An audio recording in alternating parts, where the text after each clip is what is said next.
5 years and we still don't know how to clap.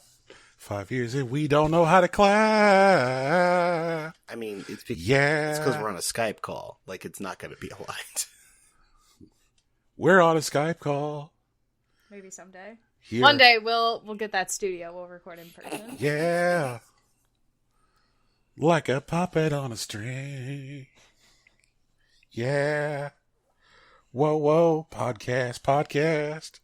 Impossible coin. I'm Brian Cartwright. Joined by Rocky Hardy. That's me. I didn't realize this was a musical episode. I don't know if I'm prepared for that. I didn't warm up. Oh man, so when I was a teen, my family got a DVR, but then we moved to a different like satellite company, so we had like a useless DVR. Right. I kept the useless DVR because I wanted it, but then I didn't realize that what I would be watching was the same 5 Chappelle Show episodes and the one musical episode from Scrubs. I watched that musical episode every night for about 2 years. That was certainly a time. I'm not sure if I'd do it again, but I'm not mad at it. We're going to return to this DVR. We're also joined by Tegan Somerset, Yeah, I have a name. It exists. It's cool. who was unprepared for it to be a musical episode. I was unprepared, yeah. I've been drinking hot chocolate, but like hot chocolate made with milk all morning. Oh, Right. yeah. So, like, my vocal cords are super gummed up. Right. So back to this DVR. I fuck with this. Sure. I didn't have a DVR, and then all of a sudden, like, you could record things directly, like, onto your television. Oh, yeah. Like, Right. the internal DVR thing, and, like, that's what I had. So, one of my favorite dumb, weird things about, like, I'm going to say around 2000 to 2005. Sure. So we're, like, at the dawn of the DVR era. It's still very new. DVRs are, for the most part, stupidly expensive. Of course, yeah. Right. Shout-outs to TiVo. Fuck TiVo. Oh my god. TiVo had a very good, like, little happy television logo, though. TiVo was Yeah. one of those things where I was a kid who, like, didn't know what money was. And, like, I would see, like, advertisements for TiVo, and I was like, man, we should really have a TiVo. I think that would make the house, like, a much better place to live. My parents were like, no, that's stupid. We're not paying for that. Yup. And you're like, pay for what? Yeah. Like, it's that How and does those, money like, work? those dumbass, like, color bright markers or those, like, zoo books that were like, advertised on children's shows. You know the things. You know what I'm talking about. Yep. Zoo books were gonna be so cool. I'm still convinced that zoo books were cool. No, but TiVo ultimately wasn't actually cool. It actually was bullshit. And my parents made a very good fiscal decision in not bringing that in our household. So, like, one of my favorite things about the early AF DVR era was that with a lot of cable companies across the country, for some reason, you didn't necessarily have to return a DVR when you ended your service contract. And they're just like, I don't know, throw it away. And Yeah, they were just like, fuck it, it's yours now, I guess. and so, like, there were all these other nerds who were like, guys, cable companies are giving away hard drives because this was back when, like, magnetic storage was still, like, relatively expensive.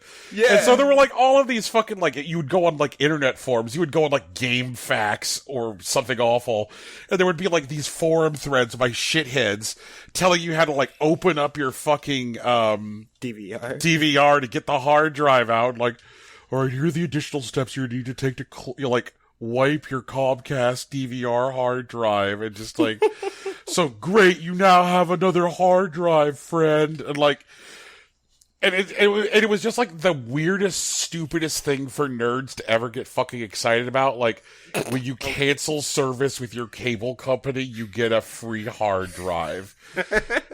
It's just such a fucking artifact of, like, a particular, like, time and place, because it's kind of like one of those, like, who cares? Like, that, this isn't how, like, digital media storage is, like, managed at all now. Just period. Like, right, like, I just tell my Hulu account, like, hey, Hulu, I want you to record Dark Side of the Ring. And Hulu's like, Absolutely, Brian. Right. I would be happy to do that for you. yeah. And it's like, well, where does that Dark Side of the Ring recording get managed? Like, who the fuck cares? It's on a blade in some server farm somewhere. Like, right. I hate the cloud because the cloud is one of those things where like it tries to like make things sound magical so that way people don't understand it. Like calling things the cloud is like what if fucking Gandalf showed up to our town and we all lived in hills and we're like, oh, That could be dope. like, oh, hello Gandalf, were you going to make a little pretty firework dragon because we're all fucking hobbits? He's like, well, yes, and your data lives in the cloud, Frodo. You know, like just fucking. And we'd all look up in the sky like, wow. Oh, our data's in the cloud. It's like, no, it's like your data's on a fucking server farm, Frodo. Your data's on a fucking server farm. But like, it's certainly for the most part more convenient because now I'm not trying to be like, oh good, I can like gut my fucking DVR for a free hard drive. Jesus. Thank you, Rocky. That was a good pull. Thank you for awakening a memory of a stupid time. You're welcome, You're welcome.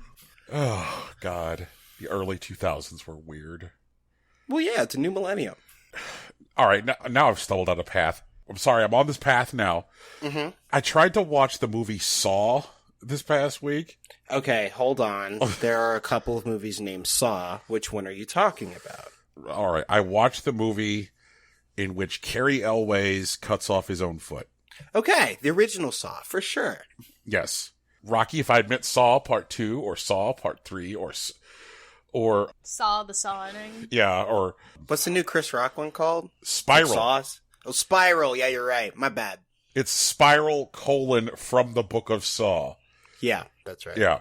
And actually what made me Spiral want saw blade? Something like that, yeah. Alright. Okay, well, Tina, I'm here to help. So in the Saw movies, the original run of Saw movies, there's this fucking puppet, right? Mm-hmm. And on the puppet's face, on its cheeks, Yeah, he's got little targets. little spirals, right? Oh, I thought they were targets. No. Are they spirals? They're spirals. I don't know shit. It's like he's got. I don't know shit about Saw. It's like he's got Dreamcast logos on his cheeks. Oh, okay. Yeah. Fun. Yeah, and so I watched Spiral, and I very much enjoyed Spiral, and like Spiral set me off on this like tear of like wanting to like watch a bunch of like David Fincher movies, which was like I guess high praise of Spiral because it reminded me a lot of Seven.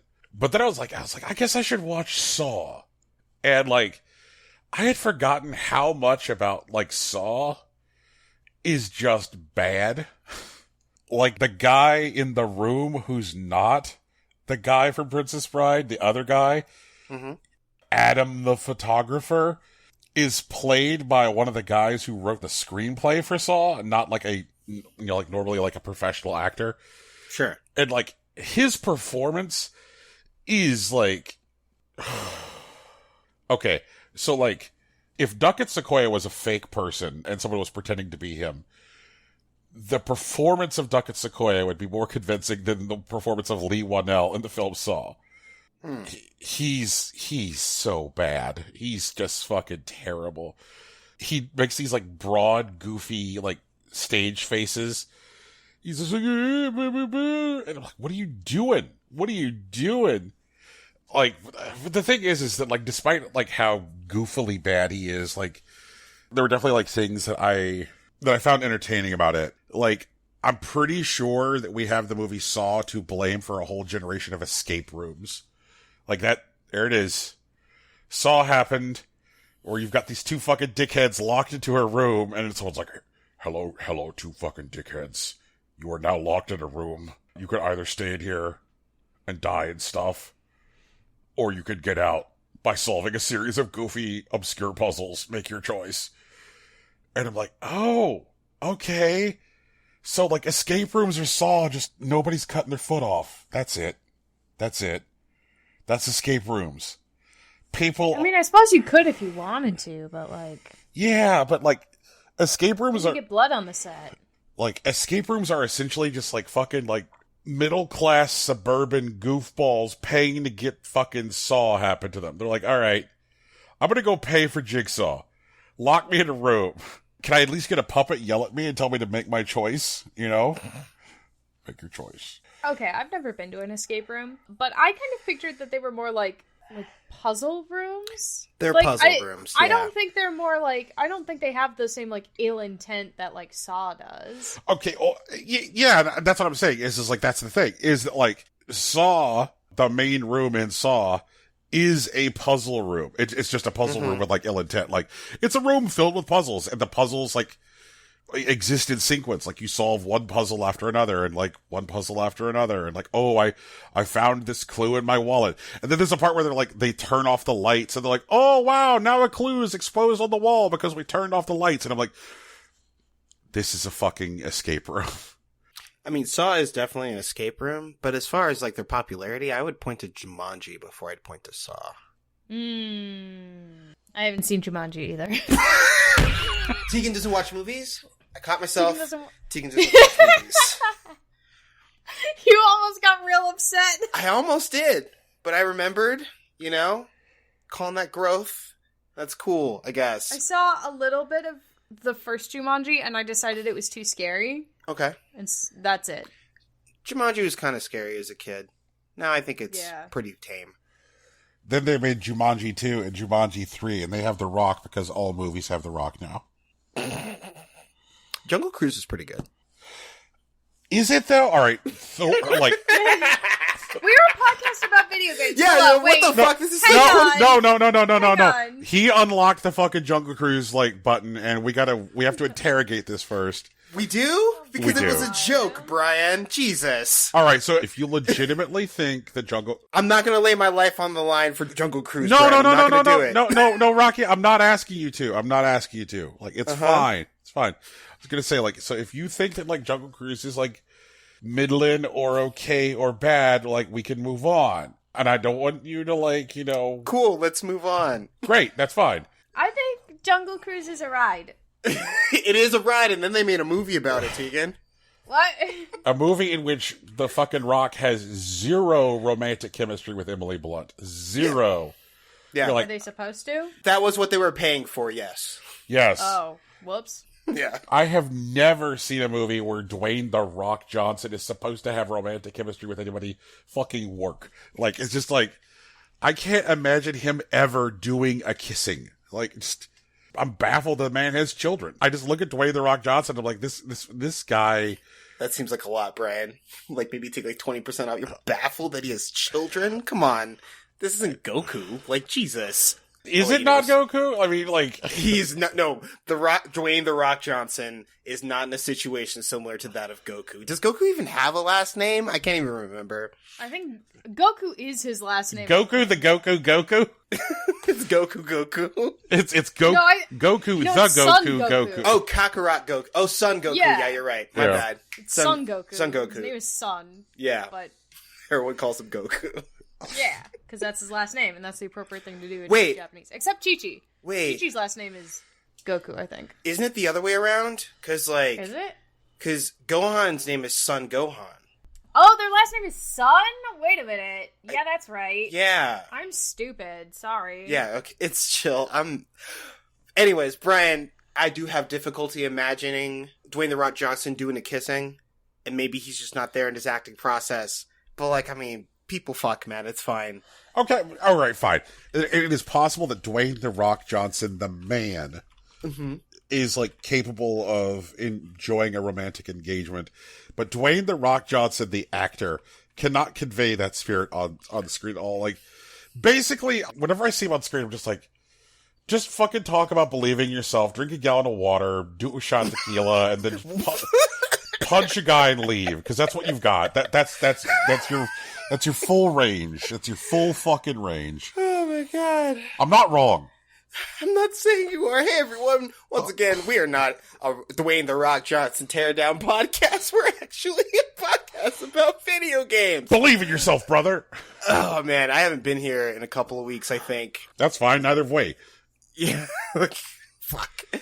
But so I'm back from my trip. I went to go visit my love in Ohio, and that was a good time. I had some ramen. I went to a barcade.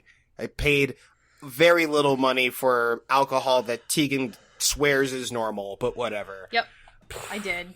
I do. I still do. Yeah. Jesus Christ. Brian, I went to this bar, right? And Aaliyah told me that it was going to be cheap drinks. And I'm like, yeah, sure, whatever. That's cool. And like, we go there. They're doing a little bit of karaoke. And over the course of the night, I order 2 drinks. I order a rum and Coke and a Guinness. They give them to me. And then as I'm closing out, they tell me my bill is $5.25. Yep. Do what now? That sounds right. What? Yeah, that sounds right. A rum and Coke and a Guinness. And they charged me $5.25. Okay, is this bar laundering money for the mob? No, right? It's a college town in Columbus, of course. Like, It is a college town, drinks- but like, holy shit, man. drinks is cheap. But Brian, like, isn't that insane? I felt bad, Brian. I felt so bad. I tipped like $7 just so I could go home and like, yeah, I paid $13 for 2 drinks. That feels normal. Like, I used to go to a bar when I was in college, Mhm. right? I went to a bar every Wednesday for karaoke night. And I paid on average, like we'd get there at like 6 or 7 o'clock, and we'd leave at like 10:30, 11 o'clock at night when they closed. okay. And I drank the whole time, and on average, I paid $7. That's fucking insane. And I was getting like the equivalent of Long Island's. Okay. Like, the whole night. I mean, I definitely made a mistake when I went to college, because I went to college in New York, and like literally every bar that I went to, I didn't drink for less than $25 a night. Like that's just That's too much money. like Oh my god. I just like it's just like, oh, you have $10 in your wallet. Well, I guess you can come in and stand around if you want to. Like, holy shit, Okay, all right. Rocky, what was the name of this fucking bar? Club 20. We don't have anything to do in Ohio except drink. I mean, they say that about El Paso, but like our drinks cost more. Like, like holy shit. You also have like actual food and stuff. Oh, we do have food. That's true. Your food is cheap. Like Oh, yeah. comparatively. No, actually, our food is actually very comparatively cheap. Okay. Yeah, so Was it O'Connor's Club 20? That does sound right. Okay. In Columbus? In Columbus. Okay, fantastic. I'm performing science. Are you seriously concerned that they're laundering money? Yeah, it's O'Connor's. I see the door. Yeah, that's the right place. I mean, they're cool. Like, you know, everyone was super nice and whatever. I mean, some of the karaoke was a little rough, but everybody was having a great time. They were just drinking. But, like, I got 2 drinks, and, like, I pay less than $6, and that's still insane to me. But whatever. mm-hmm. Yeah, no, and I'm just like, that sounds right. Okay, well, Brian's performing science. I'm going to talk a little bit about video games, because that's why we're here. Mm-hmm. I've been working through some of my Game of the Year stuff. There are some things that I'm still unprepared to talk about, but I'm going to share a little bit. Okay, I have a fucking follow-up question. Uh-huh. What's up, Brian? All right. So, something that Rocky left out of his description of the bar Mm-hmm. is, it looks like I'm now on their Facebook page. Okay. O'Connor's Club 20 is a gay bar. It is a gay bar, yes. I have never been to a gay bar where I got out for less than $100 bar tab. See? Brian, see, me and Brian get this. We're on the same page here. Like, Oh. but, like, bruh. No, it's okay. No, okay. No, anyway. and it's specifically like a thing where it's like, okay, so there's a gay bar here in Phoenix on like Camelback, and like I remember the first year I worked at PayPal, like going with like a bunch of my coworkers to a drag night, and Sure.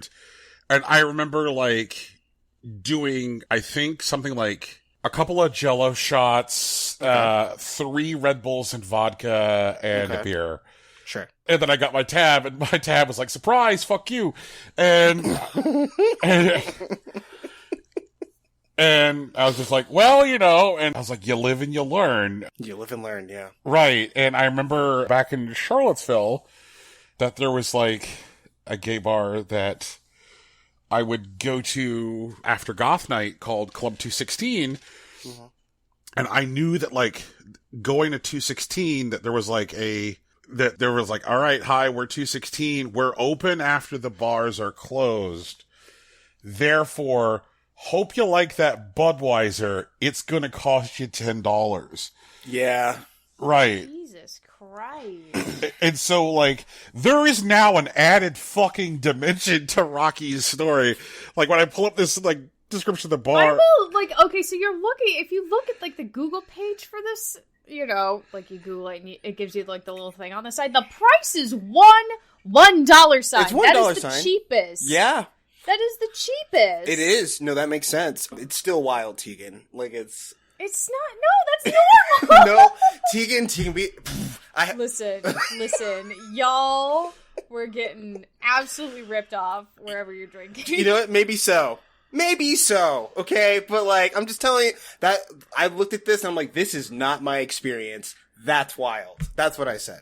Now I'm curious about, like, laws around, like, liquor distribution in Ohio. Like, is it just cheaper to buy wholesale there? Like, are they getting the booze significantly cheaper than in other regions of the country? Like, hey, if you...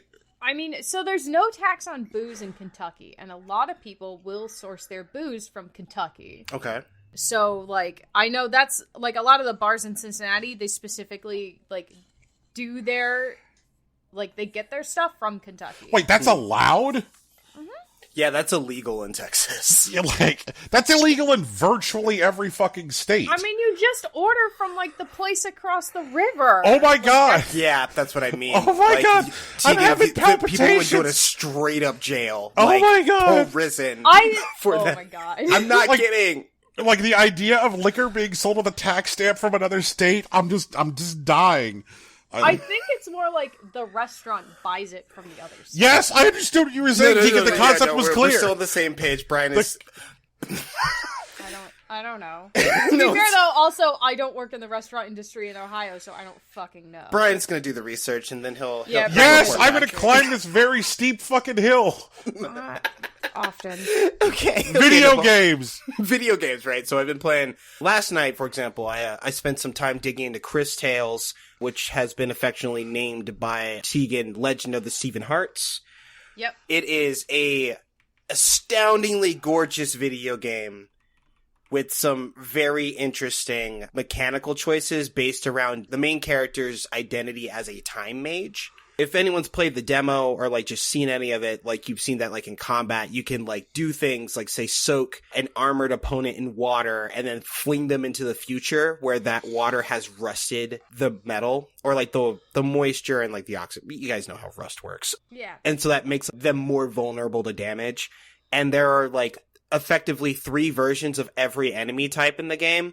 One that's in the present, one that's in the past, and one that's in the future. The art is just, it's very clean, it's very sharp and colorful, and it does things with, like, rendering. For example, at least through this first act of the game, you have to visit various cathedrals to awaken the protagonist's powers. And, like, every cathedral has a purely reflected floor that, like, renders the stained glass and, like, the ornate pews of the cathedral in reflection on, like, the ground. Or at one point you meet a giant statue, a giant woman, and she lowers a cathedral to you, and when you're walking through the cathedral, she's still perfectly rendered with her, like, stone facade outside the window of one of the stained glass windows, and, like, that's nuts. The combat is fine. I feel like it's a little slow compared to some of the other games I've been playing, but it is very good, and it's very smooth, and, you know, not punishing or anything like that at all. I am excited to see where it goes because, like, the character design is so intricate and interesting and cool. It is very good. I'm gonna get through it before we finish Game of the Year. I might actually dig into it a little bit during December, but I am looking forward to playing the rest of it on stream. I'm having a lot of fun with it, and it seems to have a very palatable runtime. Like, it's still an RPG, even possibly could be considered a JRPG, but it's only like 20-30 hours, which is very manageable, so I'm looking forward to digging further into it. Another game which is also an RPG that is not forgiving but still very stylistically interesting is SMT5. One of the things I do want to say about it is that while it is a Shin Megami Tensei game in every sense of the word, it is by far the most accessible version of the game and its tools. It surfaces information to the player constantly. For example, whenever you look at an enemy, you can always see its weaknesses. So, like, if you've already fought something before, you don't have to have an encyclopedic knowledge of every single enemy just so you don't get fucked by some random trash mob, which is nice. The demon summoning, which is like, or the fusion system, which is how you, like, progressively create more and more powerful demons, has a lot more different options for surfacing what demons are available to you and what's powerful or interesting. You could just try to fuse the stuff that you have like blind, which is the way that the game has worked for the past like 20 years. Or you can compare what you have against the compendium. And before there was a thing where like you could essentially pay some amount of the game's currency to summon a demon and then immediately fuse it. But you wouldn't know what you were getting out of it. You'd have to do that entirely manually, and which is why like things like the wikis were like super valuable to people who wanted to interact with the game. Mm-hmm. And now that's just cooked into the game. So like, you know, if all you need is 3,000 maca to fuse with a demon that you already have to get a comparable but more powerful demon, then yeah, sure, you can just do that. The game tells you that's fine. Also, the main character has like a different set of like building options. Back in Shin Megami Tensei 4, they introduced equipment. So like you had to like do this math or like figure out what kind of weaknesses and whatnot you'd had to do. But like now that's streamlined into like a single menu where you spend points that you find by like interacting with like certain creatures on the map. And you can spend those on abilities to make the pro tag or like give yourself quality of life bonuses that like make the game easier to move through. And you have essences that you can fuse into your character. So like if you meet a demon that apparently has skills that you find valuable or like defenses that would be useful, you can just put them on your main character. And that's it. It's very simple. Also, there's a whole button that will just teleport you back to your latest save point. So if you got to like a point where you finish the quest and you are dreading the long walk back, you don't have to do that anymore. You can press a button and now you're there. The story itself is still really cool. I think I was right before where like it follows the world after the angels blew it up at the end of Shin Megami Tensei 4. But very early on, apparently it tells us about a conflict that happened exactly 18 years ago where the forces of God and Lucifer, or Yahweh and Lucifer, I guess specifically in this game, fought and destroyed Tokyo, and then God did something and like reverted Tokyo back. But it just seems like a lie. Like there's like a weird facade and like God's gone and like Lucifer's also missing, but there's a bunch of demons that are like vying for control. Some of the more interesting things is that there is like an underground organization that's working with Bethel to try to like obscure the fact that demons are running in a parallel universe that is trying to break into the human world. And there seems to be some weird symbiosis between like certain humans with certain demons where they like basically pair. Like the protagonist who like fuses with a demon and becomes some creature called a Nahobino is like apparently a candidate to replace God, as far as I can tell. That's what the game seems to be surfacing to me. But also there are other humans who have formed relationships with demons in this weird kind of fusion sort of way. They call each other their other halves, and like they both become extremely powerful, but not a singular being, which is different from the protagonist. So, you know, a lot of questions, a lot of monsters, some very interesting stuff going on. Shin Megami Tensei 5 is cool. Any questions about Shin Megami Tensei? Brian, I know you're looking at getting into this. It is currently sitting on my bedside table mocking me. Sure. Yeah. Of course. Just like many other things that you want to play. Right. It seems like. I will say this. There are less games mocking me now. Okay. Whoa. That's good to hear. For example, Forza Horizon 5 is not mocking me. But I think we knew that Forza Horizon 5 would not mock me. So it never mocked you? I'm not sure that counts, Brian. Metroid Dread is still mocking me. Mm-hmm. I just need to put on my fucking helmet, don't I? I just need to put on my crash helmet and my big boy diaper and just get in there. I mean, I guess, yeah. But, like, and also, I'm torn between, like, is that thing that I say all the time bullshit or not? Which is that, like, I've been saying repeatedly throughout the year that, like, Game of the Year is supposed to be a reflection of our actual gaming experiences over the course of the year. Okay. And so, like, the idea that there's a game that we need to play by Game of the Year is in and of itself, like, a lie. Because, like, if Game of the Year is meant to be a reflection of our actual gaming diet of the year, if we didn't play something, we didn't play something. Like, I mean, I get that idea, but, like, I feel like, for example, when I saw Unsighted, when I played its demo, I was like, I need to play this game when it comes out. This Right. seems phenomenal. And like, I'm running up against my time limit here, but I'm just like, I need to sit down and play this video game. And so like, I make time to experience this thing that I've been looking forward to. And I don't think I was ever mocked by unpacking. For sure. Yeah, but I've now dealt with that too. Mm-hmm. What a shitty boyfriend, motherfucker. Right! Okay, thank you! God, what an asshole! God, I hate him. Didn't make any room whatsoever for her shit. None room! Not even, like, a spot to hang her diploma. Oh my god. That's really God fucked, damn actually. it. It was so fucked. It was so fucked. God damn. But the game does a good job of, like, making him obviously shitty without making him, like, a cartoon villain, if you know what I mean. Mm-hmm. Yeah, he's just an inattentive bad boyfriend. Right. Like, they could... Like, there is no connection there, you know? Right. They could have done things to make him more, like, mustache-twirlingly evil. Mm-hmm. But I think it's better that he's just, like, interchangeably evil. Mm-hmm. You know? He's just a regular bad dude. Right. Exactly. Like, that's it. You're very run-of-the-mill, boring douchebag. Right. And, like, I think at this point, I'm okay with the fact that, like, I haven't played the new Life is Strange game yet. Okay. Mm-hmm. I'm like, I will get to it when I get to it. But Metroid Dread and SMT5, for some reason, are just, like, hanging over me like these swords of Damocles. And I don't know whether I should be bothered by the fact that I feel like I need to play them, or I just need to be willing to, like, believe the thing that I've been saying for a year. Because when we get to Game of the Year, each one of us always, like, advocates for different titles. And, like, I know that there's some games that, like, that I'm going to, when we get to our, actual ranking of 10 episode, that I'm going to, like, advocate for pretty hard. That I'll be like, this is a game that I feel strongly about, et cetera, et cetera. See, I don't know if I'm going to advocate for anything. That's interesting. Frankly. Really? Yeah, I played some games. Mm-hmm. I don't know if any of them are Game of the Year. For sure. It's like, meh. I don't know if they even qualify for, like, top 10. So, like, Unpacking is not a game that you'll advocate for? I don't think so. Not for the overall top 10. No. That's wild, because I definitely think that it needs to be there. Okay. Okay. Yeah. Well, you can advocate for it then. Yeah. I didn't feel particularly strongly about any of the games I played this year.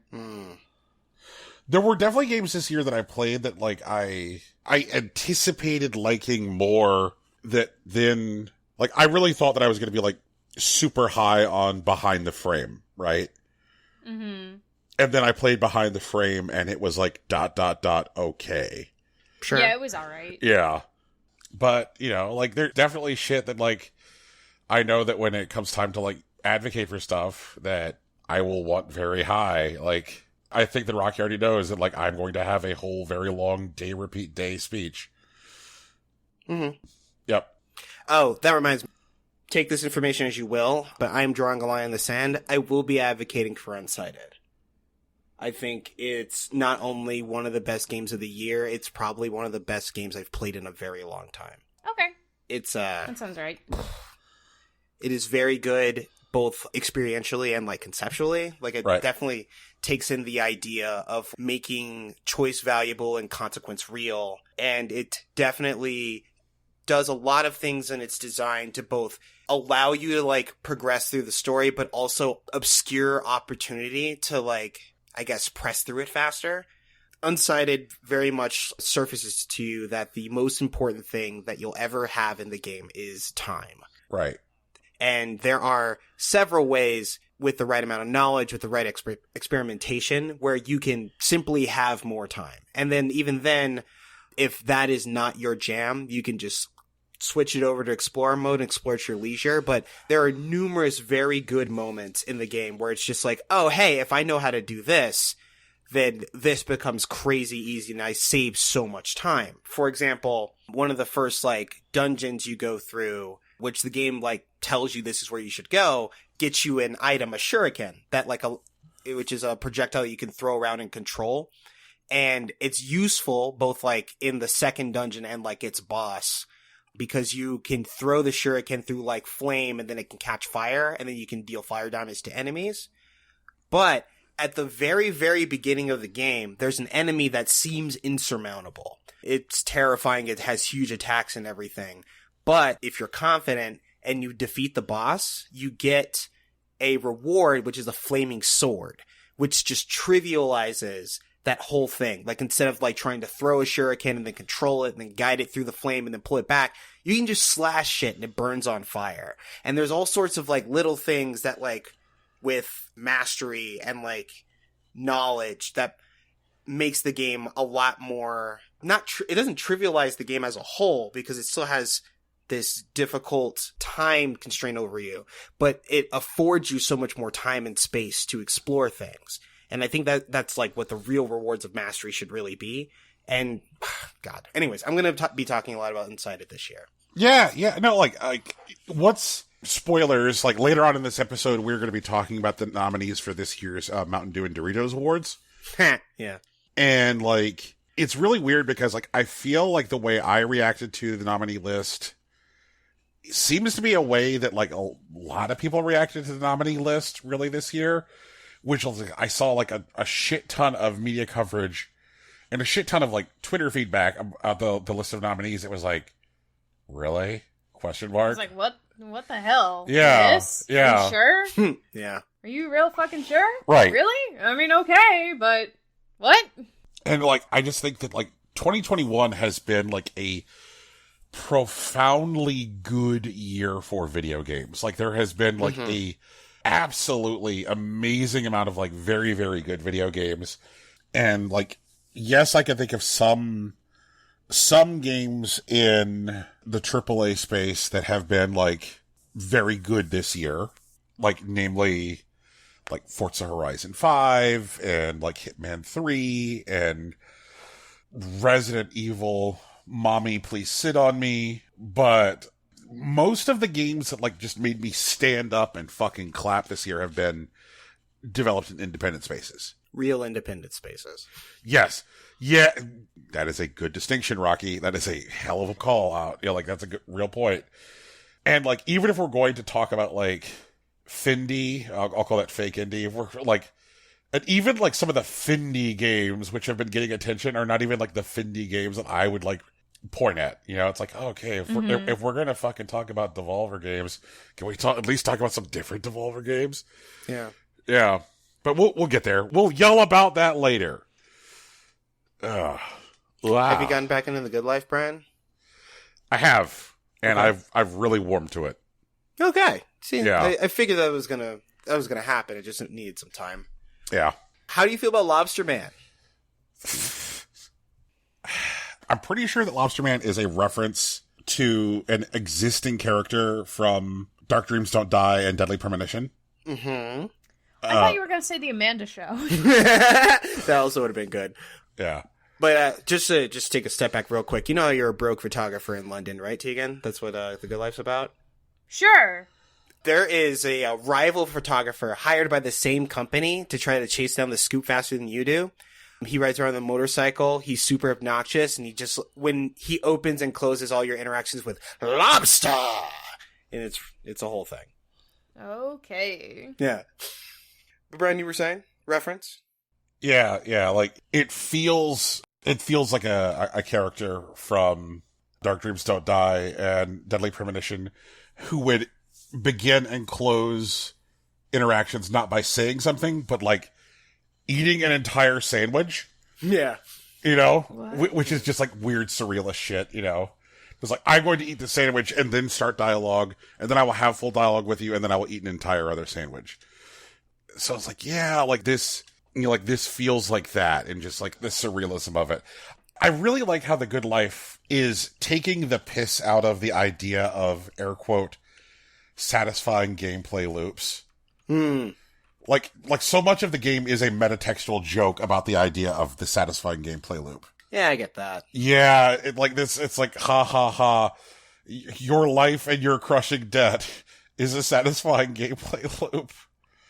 That is such a fucking idea, isn't it? Just like, damn. Well, I mean, just like that whole like sheep like writing like sequence or sequences, I guess there's like 4 of them. Right.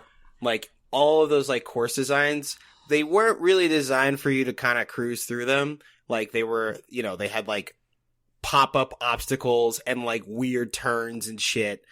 And it was, like, designed to, like, you know, basically kind of get in your way a little bit. But it, like, ended with, like, the dash flourish or whatever. And it was, oh, man. Or, like, the drinking game where you had to play that, like, weird teeter-totter thing. Right. Yeah, that was something else. Holy shit. It's very strange. Mm-hmm. And, like, when the game was announced, I was like, is this going to have, like, the same, like Lynchian vibes? that, like, and it's like, yep, yes it is. Oh, yeah, are you Team Cat or Team Dog? What are you doing with this one? Team Cat. Okay, for sure. I haven't met a dog person I liked yet, which is a whole thing. The cat people seem alright. Also, fortunately, the next thing I want to talk about is not really eligible for Game of the Year. The conversation, it's the Crosscode A New Home DLC, which came out like a year ago in PC, and I was just steadfast and like, I don't want to buy this game again. I'm just going to wait for it to come out on Switch. And now I'm playing it on Switch, and I think it's really cool. Like, I talked about it a little bit before, where, like, you know, Lee got our house or whatever, and we have, like, the Evotars to deal with, which are, like, you know, digital clones of real people based on their memories in this weird full dive MMO game. I'm sorry, Evotars? Evotars, yes ma'am. Like evil and Avatar? Evo Avatar. So, like, evolution and then Avatar. Oh, okay. Yeah. Okay. Yeah. I'm like, well, duh, they're evil. They got evil in the name. No. Okay. So the thing that I'm doing right now is I am going through the, quote, final dungeon in Crossworlds, which is the fake MMO that I'm in. And it's really cool because it's doing all, like, the kind of, like, final boss, final encounter stuff, but from the perspective of you, like, being a player in an MMO. So you see, like, you're walking through this dungeon and you're solving these puzzles and fighting these various bosses to get to the end, but there's also just kind of people in random places, like, where you'll get to, like, a spot where you just finished, like, a sequence of puzzles, and then now you're, like, in a safe area where, like, there are just people sitting around chilling, like, having mundane conversations. And it's very clear that, like, while this is the final, like, boss of, like, the MMO game, this isn't the final conflict that this character's going to, so it's kind of all prelude, but it's still, like, really interesting because it, like, pulls you back into, like, the game mechanics. Like, I'm fighting a boss right now. It's like this giant bird person. It reminds me of, like, the Chozo and Metroid. And it's just like, oh, so you're finally here. And you've gained all the elements. Now it's time to test what you've learned. It, like, summons, like, astral spirits of, like, various, like, elements with, like, you know, kind of repetitive moves, but they're still, like, really wild. Like, there's an ice dude that just, like, swings a giant hammer down on you. And then it has, like, an EX version of the move where, like, the hammer hits the ground and then ice flies out in a cross formation. And then, like, lines of, like, ice will, like, chase you for 3 instances, and you have to, like, deal damage during that. So it's very much like you can't just, like, ignore it and take the hits and trade. Like, you need to, like, dodge and whatnot. And they've, like, introduced new, like, equipment that now scales with your level in the DLC. So, like, if you had a build with, like, various skills that you wanted, you can just build that and then just ride it forever, because this is the last thing you're gonna... You can essentially build your endgame gear however you want, because it's going to scale with your level, which is cool. And there's still a bunch of arena stuff I want to dig into, but, like, you know, Crosscode still fucks. It's so good. Everyone should play it. As far as I know, it's on basically everything. It's on PC, it's on Switch. The DLC, I think, recently made it to Game Pass, and, like, actually, I don't even know if it's out on PS4/PS5, but I'll look into that for anyone who cares. But yeah, Crosscode still rocks. And I want to talk a little bit about these fighting games. Like, I feel like it should get a news slot, but I'm not going to do news build up for them. Warner Brothers has announced their platform fighting game Multiverses, and it looks like they have the right idea. They're putting in the right, like, types of stuff. Right. And it looks like they are specifically learning from what happened with, like, the Nicktoons fighter.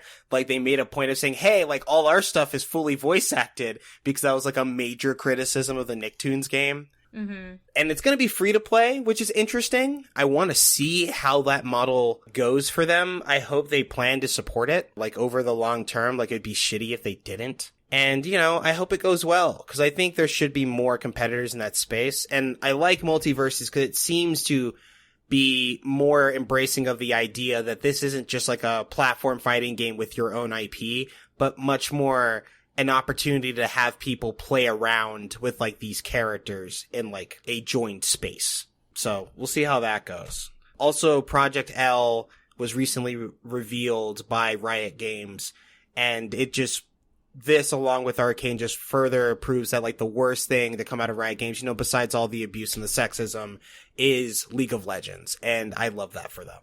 Oh, God.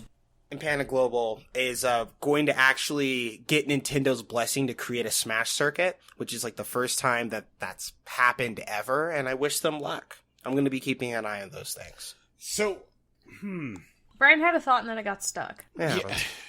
So, like, the idea of an officially sanctioned Smash Melee circuit is such a weird thing, considering, like, Nintendo's, like, previous position on that. I think it's because there are people who are really coming for, like, Smash's place in the marketplace, so they're making new moves. Yeah, like... I mean, I'm cool with that. People should come for Smash's lunch. Yes. Honestly. They've been taking everyone else's lunch money for enough time, I think. Mm-hmm.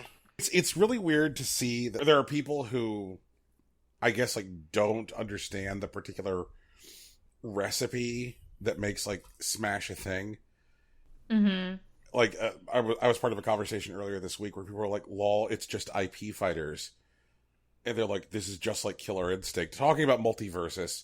They're like, this is just like Killer Instinct and Smash. And I'm like, Killer Instinct and Smash are, like, profoundly different things from each other. Right. Yeah. Yeah, like, like, they are two different genres of game. Mm-hmm. And that, like, part of the recipe for success for Smash has been the combination of things that it is. Like, yes, it's built using familiar IP, and that's part of what has made it successful. But it is also in no way like a traditional 2D fighting game. Just, it's not. Right. Yeah. Yeah. So for all those folks out there who think that, like, Multiversus is, like, the same thing just because it's got fucking Batman in it, like, no. Like, man is part of the recipe. It is not the entirety of the recipe. Like, oh man, my coworker got really upset because we were talking about who could win between Arya Stark and Batman. And, like, I personally feel like Arya Stark has a shot, and, like, I might pick up Arya as a main if I ever play Multiversus for that specific reason. But my man was profoundly wounded by the idea that Arya Stark could even stand a chance against Batman, which is really funny to me, personally. Is he, like, really into, like, rich people or something? Or just... A like... little bit. He is a conservative, so yeah, I think we count those. I guess sociopathic billionaires who make their own laws are just really his thing. Yeah. You know. Where's the sociopathic billionaire fighter? Is that another Impossible Coin thing? Where we make, like, Where everybody's finish and everybody's finish is just getting on a fucking rocket ship and leaving. Oh god. Everyone's finish is getting in a fucking rocket ship and then, like, nuking the rest of the world from orbit. That's what it is. No. Some of the finishers are, like, trapping you in an ever, like, functioning assembly line. Oh no. Or an emerald mine. But they're not emeralds. I don't know what has to happen for this to happen, but I would like to physically fight Elon Musk. I really would. I think you could just tweet at him and he'll do it. Like that. He seems to just, like, tweet whatever he wants. So you can just tweet, like, hey, we're fighting. And he'll be like, yeah, sure, when? And then you can just tweet that you won. Actually, that's what you should do. That's why he never followed up. You should just just start tweeting, like, periodically that you won a physical fight with Elon Musk. God. No holds barred. Tell me you think you can snap him like a twig. But then the problem is like, then the crypto bros will come for me. Yeah. Oh god, the crypto bros. Are you afraid of them? They're stupid. They are stupid, Brian. They are dumb, but I could definitely see...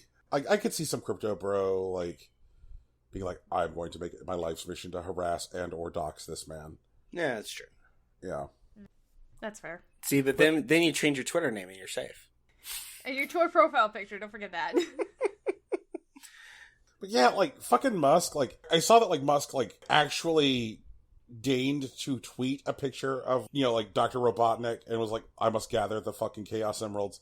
And I was like, Elon Musk, you don't get to, like, make the joke that people make about you. The whole idea that, like, people have been using Dr. Robotnik memes to get people to figure out where Elon Musk's money comes from for some time. And so for him to be like, lol, Robotnik meme, it's like, dude, fuck off. Just absolutely fuck off. But, like, his people love that shit. Yeah, just, his people are terrible. His Well, people are yes. absolutely awful. The idea of, like, a cult of wealth. It's like, oh, Daddy Musk, he sold $1 billion worth of stock. Daddy Musk is so generous that he's done this. Like, you fucking idiot. Like, his stock was going down. He's protecting his position.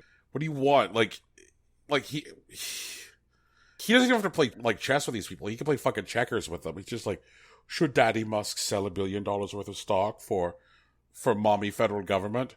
I mean, he's definitely playing Candyland with them, if we're being honest. Mm-hmm. Yeah, just fucking tax wealth. Tax wealth. God. I just... Oh.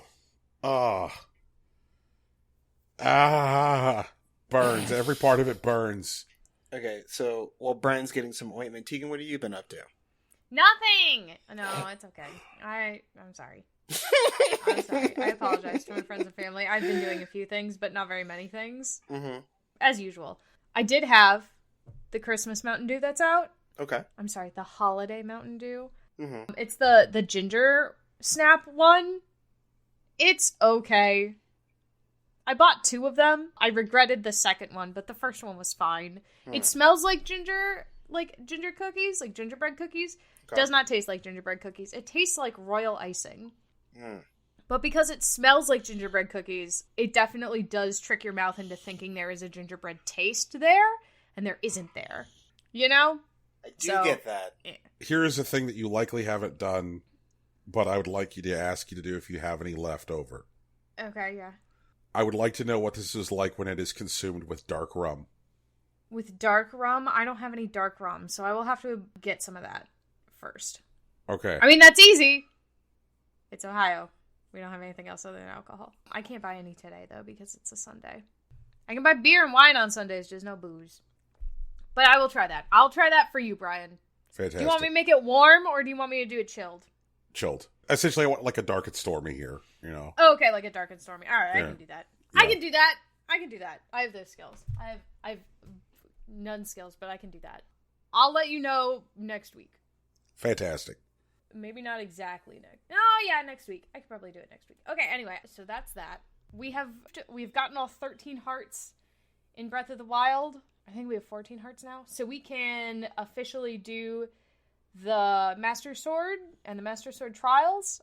Alex and I are planning that. He is warming up right now as we speak, literally. His Breath of the Wild save is on Master Mode, so he's just decided that the best way to train is to go around and fight every gold Lionel he can find. So, like, okay, Alex, I guess. Weird flex, but fine. And also, he beat New Game Plus 8 in Dark Souls 3 today. And now he's on New Game Plus 9. So... And he took, like, a break. Like, he beat New Game Plus 7, and then, like, he took a break to play, like, other games, and then he came back to it, and was like, okay, like, I might have met my match with the New Game Plus 8, like, the final boss battle in it, and then, like, not even 10 minutes later, he came back and was like, never mind, I beat it. Oh, no. Okay. It makes me so mad. Tegan, I have a question. Like, Yeah. there is an idea that we have joked about before on this show. Uh-huh. The idea that somebody's like, well, I can't be excited about this new video game because I already play a video game. Mm-hmm. Mm-hmm. How close is he to I already play a video game? Alex plays a bunch of stuff, though. Alex plays lots of video games. Dark Souls is his, like, comfort video game.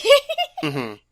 When he feels like he's being he's doing stupid, if that makes sense. When he feels like he's fucking up another game, he goes back to Dark Souls 3 and does a playthrough, and he'll play the whole game start to finish and then goes, okay, yeah, no, I can do this, and then he'll go back into whatever game he was playing. He's been playing a lot of Back 4 Blood still, Trying to play a lot of Back 4 Blood still. And he did beat it. He beat it once with 4 other, like, actual people, not like his friends, though. They were just, like, randos online. Did he record the ending? He did not Alex, record the ending. But he did tell me thing of the ending, and now that he's beaten it, he can just jump back to the last fight and just do it for me. Okay. So, or, like, the end of the last act, so I can see how it ends. So it will ultimately be fine. Because I was like, what happens? And he was like, they do make it. And I was like, okay, good. That's fine. I don't need to know anymore now. I'm good. Because I was like, this game just sucks. Everyone is sad all the time. And he's like, yeah, they are. But it's fine. So, you know. God, it's good. Anyway, so that was that. He's gonna, we're gonna watch it at some point. Not yet, though. Not right now. It's my time now. I get to choose the video game he plays. And I told him he has to play Breath of the Wild. So, that'll be that. We are going to get, we haven't picked up Brilliant Diamond Shining Pearl. Those released this week. Or this past week for everybody else. But Alex and I had a potential COVID exposure. And so we were waiting on our test results before we went out to pick up the game. And we have gotten them back, and we're both negative. So we're going to go get the game now. Hell yeah. The chance that we were actually exposed was rather low, but, like, you know, better safe than sorry right before the holiday. You know, so. That's right, I had to take my mom this turkey, holy shit. Is it thawing already? No. What? How big is your turkey? I think it's about 16 pounds. Oh, you gotta get that thing in the fridge. Yeah. No, it's fine. My mom's out of town. She does that sometimes. And so, like, I'll just take it to her, like, on Tuesday. We'll put it in the fridge. No, put it in the fridge now. What? Why? It's not gonna be thawed. What's wrong with you? It doesn't take that long to thaw, does it? Turkeys are huge. Turkeys are huge. That is true. Well, okay, whatever. I'll do the research. It's fine. Like, we're not a turkey podcast, so Tegan, please continue. Okay. We're a little bit of a turkey podcast, though, because Thanksgiving's coming up, which means Harvest Day's coming up in Animal Crossing. True enough. There is a turkey in Animal Crossing. I've been playing the Animal Crossing, the update, and the DLC still. I have managed to collect in the last week 4 of the friendship photos from the animals currently on my island. Nice. So that means I can get rid of them. I can replace them with new animals. I'm very excited. So I have Flo's photo. I got Mott's this morning. I have Dom's photo. I have Tiffany's photo, and I have Octavian's photo. Hell yeah. So I'm going to be shipping them off to better places. But I'm also doing the DLC, the Happy Home Designer DLC. And I'm it's so fun. I made a school last week, and it was very good. And I put, like, the cherry wood walls, the, like, sakura blossom walls on the thing, and then I put, like, corkboard flooring, so it's very, like, the footsteps are, like, muffled and soft, and I like it. And then this week, I got to make a cafe and a restaurant. And Rocky, I don't want you to see my restaurant. It's very bad. Okay. You will be ashamed.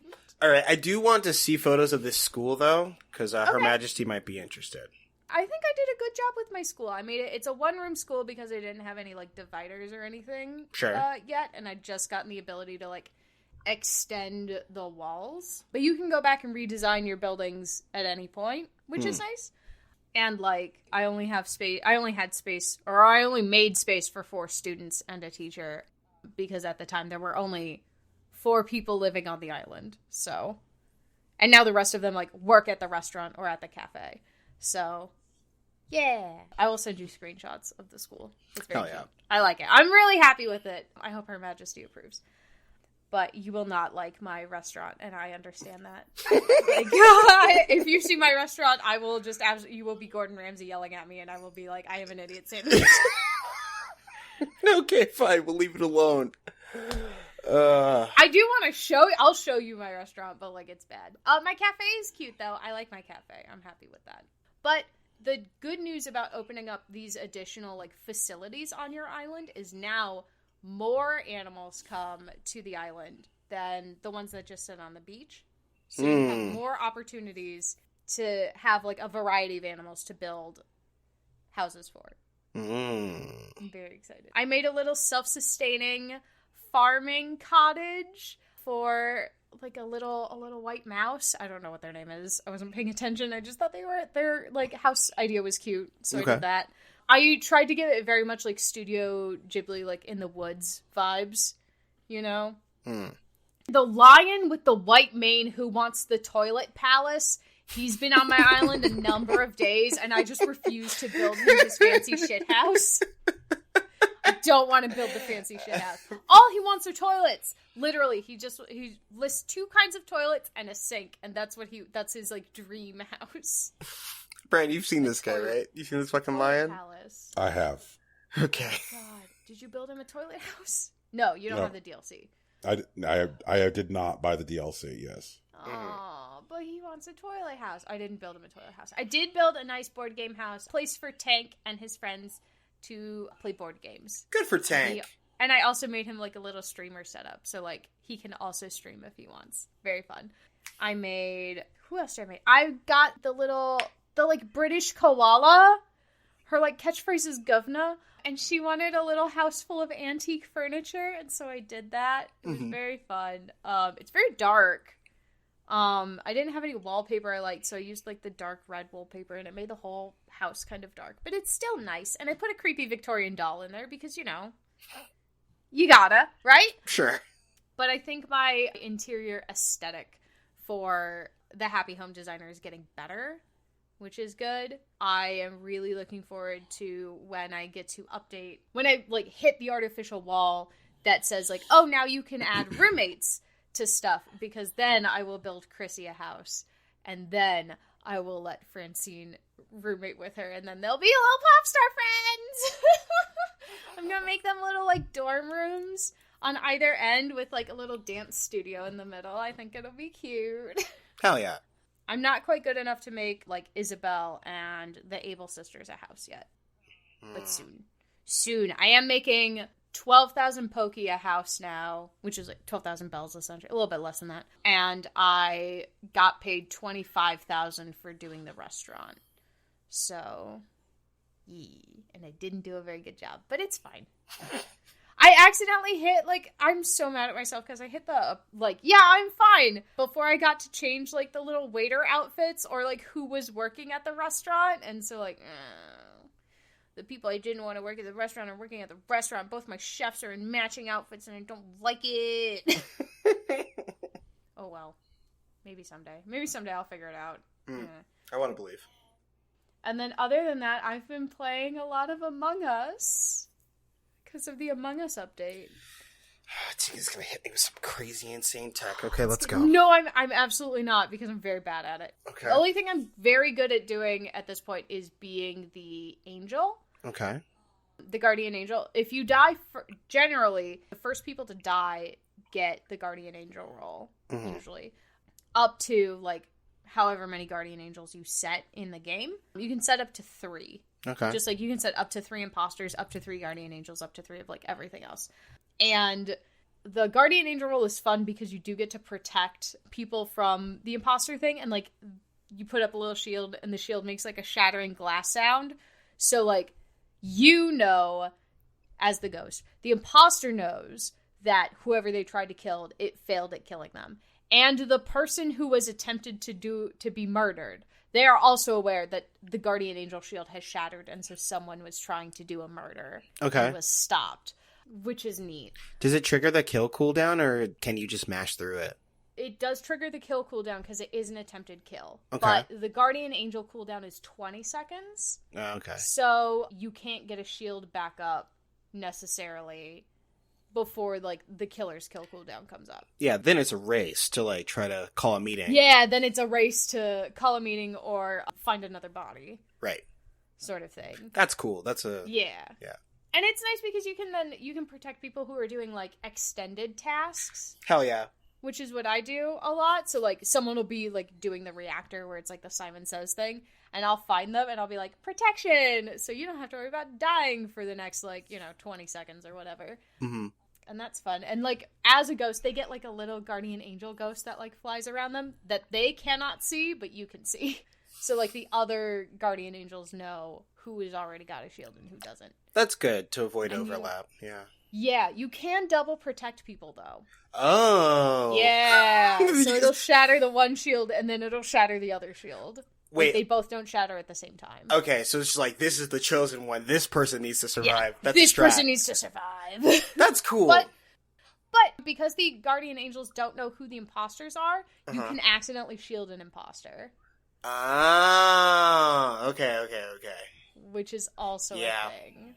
Shapeshifting is wild. Hate it. Absolutely.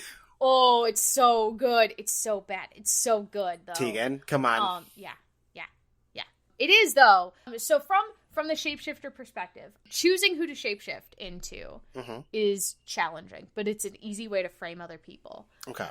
However, if you are wandering around and the other person is there, you can pass each other and be like, hang on. I did have a game last night where I was walking up outside of lights, and I saw myself walking the opposite direction, and I just went, hang on, and turned around and did an emergency meeting and was like, who was me? Who was me? That's... I was just like, hello, myself. I saw you coming from this direction when I, the actual myself, was coming from this direction.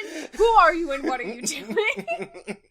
Okay, so does shapeshifter overlap with imposter, or like is shapeshifter like guaranteed imposter, or Shapeshifter is a kind of imposter that you can turn on or turn off. okay? Also, you can turn on and turn off whether or not the shapeshifter leaves evidence behind. If the shapeshifter leaves evidence behind, it means that, like, the egg thing comes up and then it, like, falls down and there's, like, a little...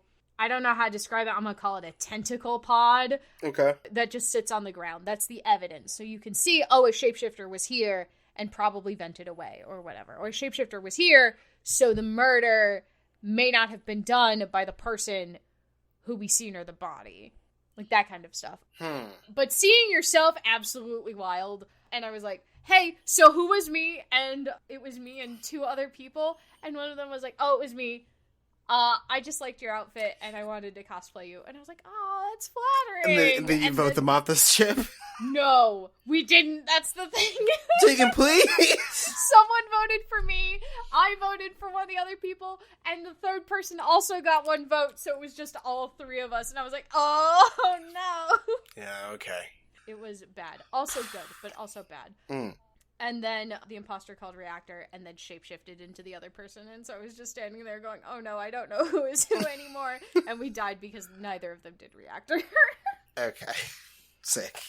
But it was funny. It was Yeah. very fun. Definitely, shapeshifter definitely leads to some increased shenanigans. You can, again, make it as many shapeshifters as there are imposters, or that one imposter, like only one shapeshifter and one regular imposter, or that, like, every imposter has a 100% chance of being the shapeshifter or something. It's good. It's very good. 10 out of 10. First, I was playing with my friends, and we were playing in Discord so we could all, like, talk to each other, and then we filled up, like, the rest of the room with randos online. And so we'd be like, I don't know, this person's kind of sus. I don't know, that person's kind of sus. And then also, like, you have to tell me if you're the imposter. Like, legally, if you're a cop, you have to tell me. Like, otherwise, it's entrapment. Oh my god. And it was very fun. And I'd be like, I'd kill all my friends first just so I could be like, hello, I'm the imposter. I just wanted to make sure you guys knew. I just want to make sure you guys knew. It's fine. But yeah, it was a good, very good time. And then another game I played, like, just me, all randos. And everybody was playing, like, with visual tasks on and with ejection confirmations and all of that. And that's not how, like, we play when we're with friends, you know?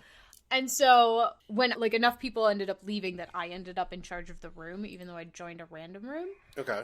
And so I turned off ejection confirmations and I turned off visual task and it was immediate chaos. Everyone was shouting. Oh no. I turned down the emergency meetings too, because there were 2 emergency meetings initially. And I turned it down to 1. And somebody immediately, like, we're in the first, like,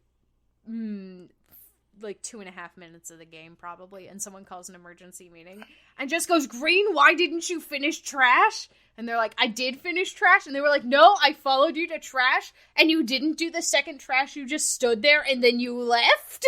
And I was like, guys, visual tasks are off. And they were like, what do you mean? And I was like, I turned them off. Only the person doing trash can see that they did trash. Literally the only task you can now like verify is medbay, and only if you have medbay. And everyone was like, what? And so they all voted that guy off because they thought like, oh, he's like lying. And then there was no confirmation, and immediately someone called another emergency meeting and they were like, why didn't they say if that was an imposter or not? And then suddenly no one trusted anyone, and it was great, and we kept losing, and it was very funny. And I was just laughing at the chaos the entire time. Yeah, that's Sagittarius season. Here we go. God, it was so good, though. Okay, I did that earlier in the week, though, so it wasn't Sagittarius season officially yet, but it was very fun. No, it's just Scorpio season. Yeah, that's better. Yeah, it was just Scorpio season, but like... Oh my god. The chaos from just removing a few key pieces of data, and suddenly no one knew how to play the game anymore. It was so funny. They were just like, I can't clear anybody. And I was like, I know. You have to trust strangers. And then every time people would leave because they didn't want to deal with that, new people would come in and be like, where are the visual tests? It was just rolling chaos. But I think the people who did like stick around through like a couple rounds of that did become better Among Us players, if that makes sense. Tegan's making her own Japanese Splatoon servers. God. Oh my god. It was fun! I had fun. We played Among Us, Rocky and I, with Gata and their friends. Right. For a while. And I went back and I watched all of the clips for that. All of them. To try and see, like, what my early tells were. Oh my god, Tegan's watching tapes an on Among Us? We're What screwed. the fuck? Shit, fuck. Brian, we're fucked. I'm sorry. GG's forever. Tegan wins. I was just trying to figure out, like, and my biggest identifier is, in the early days, when I was the imposter, I stopped using contractions.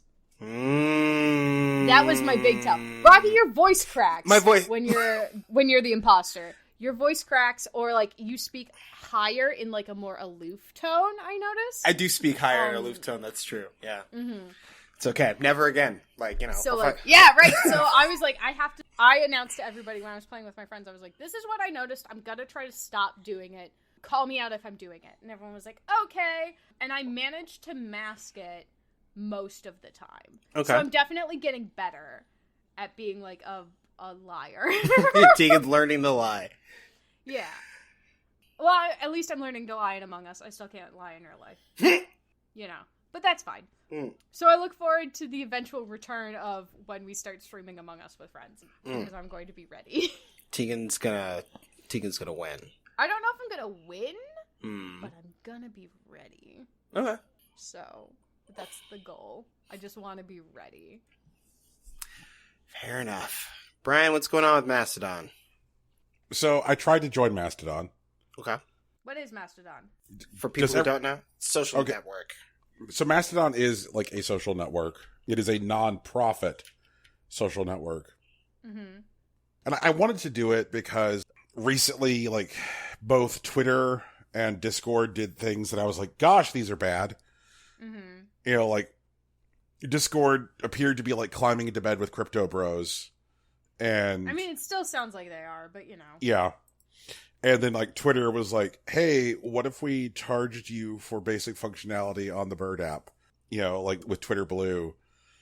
And putting people's, like, tweets on something like 120-second delay, so that way they have time to, like, edit them or fucking make sure they don't go up. And putting that behind, like, a $3 wall feels goofy. And I was just like, man, there's so much about social media which sucks.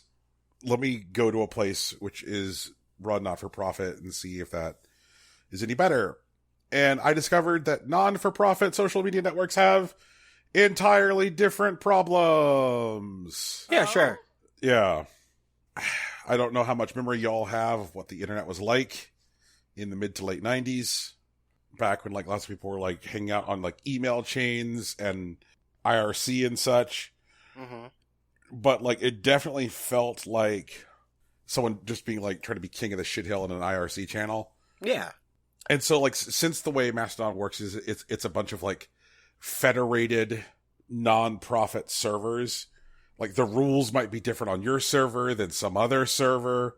So like it could be that like you follow somebody who's on a server and the thing that they're doing is allowed on their server but not your server. But don't worry, your server is going to defederate from their server.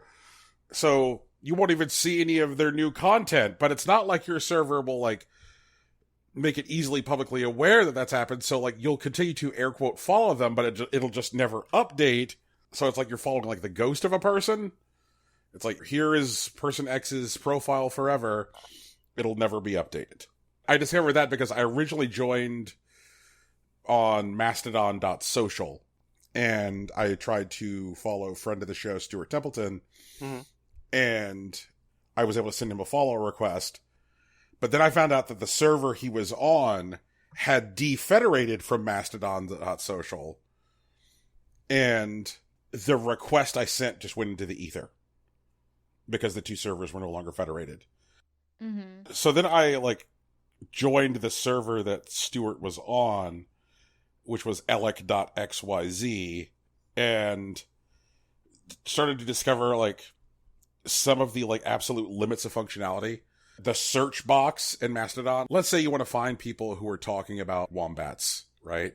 If you type wombat into the search box, it will only surface instances of you using the word wombat or content using the word wombat that you have already seen. It will not show you new uses of the word wombat.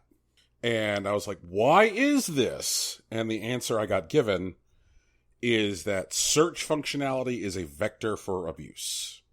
Because when people could search on a social media network, they can use it to abuse folks.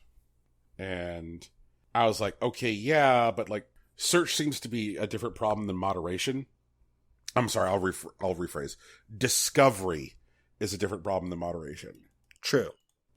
Twitter and Facebook and Reddit and Discord and all these other services don't like shut down discovery as part of like moderation. Now, none of those services have good moderation. Right. Mm-hmm.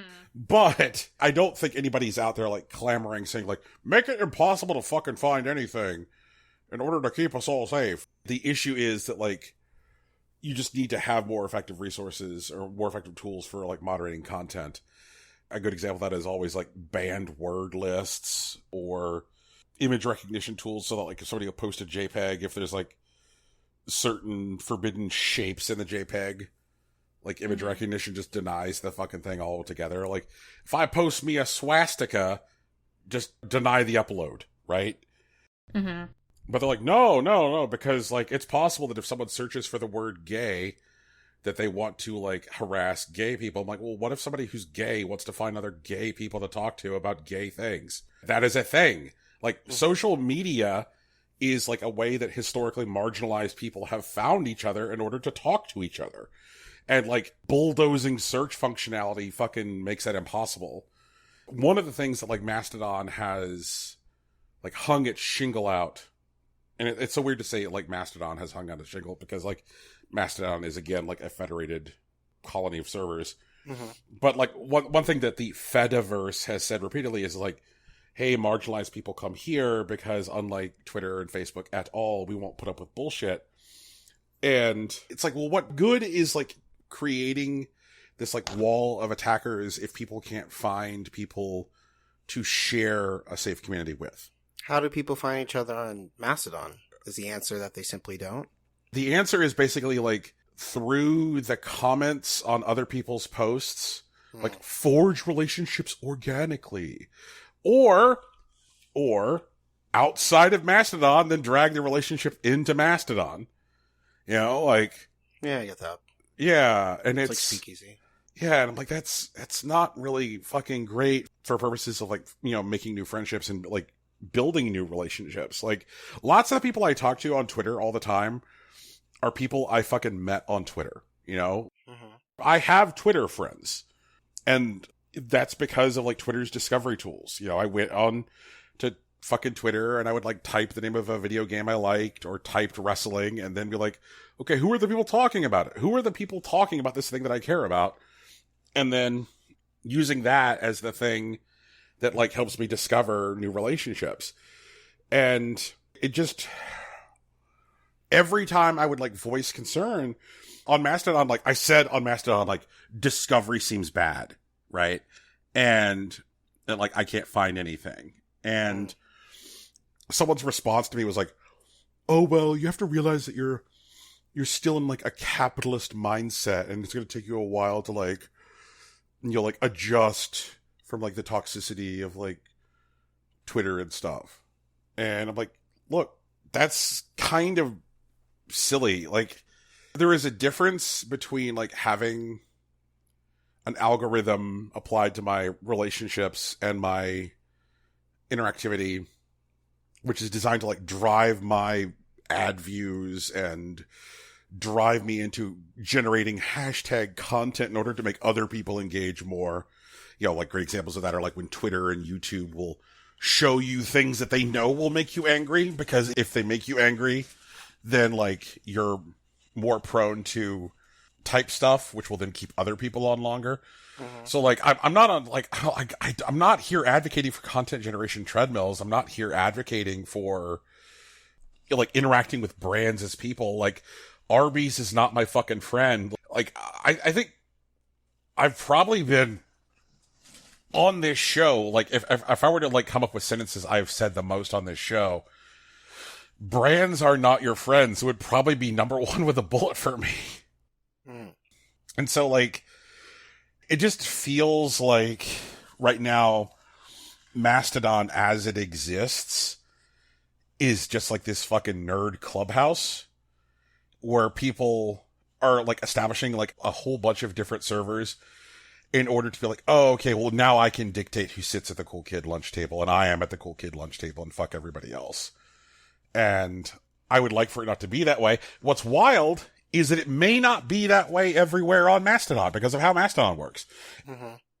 It could just be that, like, if I go to a better run server, there may be more, like, server-specific features there and a moderation team which wants to, like, embrace discovery and embrace new user onboarding. And so it could just be that I need to shop around for a better server because, like, the idea of like a nonprofit social media network is still like a very good idea, but like I think that like people just setting up servers so that way they can be the one who runs the cool kids lunch table is bad. Questions, thoughts? No, that makes sense. I'm glad you're doing that work because I could not. Yeah, I think that I found like absolutely like frustrating about it is that it seemed that like one of the things that like bothered me was the completely intermittent use of content warnings tags, like content warning, like Mastodon has like a pretty robust system for like hiding content, and then like people have to basically like opt in to seeing the content. Sure. And I was like, that seems good. But, like, other things that I would see, like, included, like, Mastodon does not have a good system for, like, taking, like, longer posts and then just, like, making them short for purposes of people scroll. And so, like, people would, like, put, like, long posts behind content warnings. They'd be like, content warning, long post. Like, that's not what content warnings are for. Like, when you use content warnings for things that they're not their intended purpose, it kind of, like, trivializes them. And, like, I saw, like, several like, times people would use content warnings for, like, content warning, dad joke. And it's like, okay, like, telling a bad joke is not a... Like, basically they were using the idea of content warning as a joke about content warnings. And so, like, it would seem to me that, like, at least the servers I was on, the idea about, like, what needed a content warning was, like, very, very, like... inconsistently applied, and it was just a thing that like moderators would like come down on people for, like, why wasn't this behind a CW? And then at the same time post stuff that, like, they had said required CWs, be like, and if you can't see why this post is different, then maybe you need to think about yourself. Mm. Like, a good example was that, like, I made a post about how, like, Ron DeSantis is no different than Donald Trump, and that how DeSantis wouldn't exist without Trump. And someone reached out to me and was like, hey, you might want to put that behind a content warning or people are going to yell at you.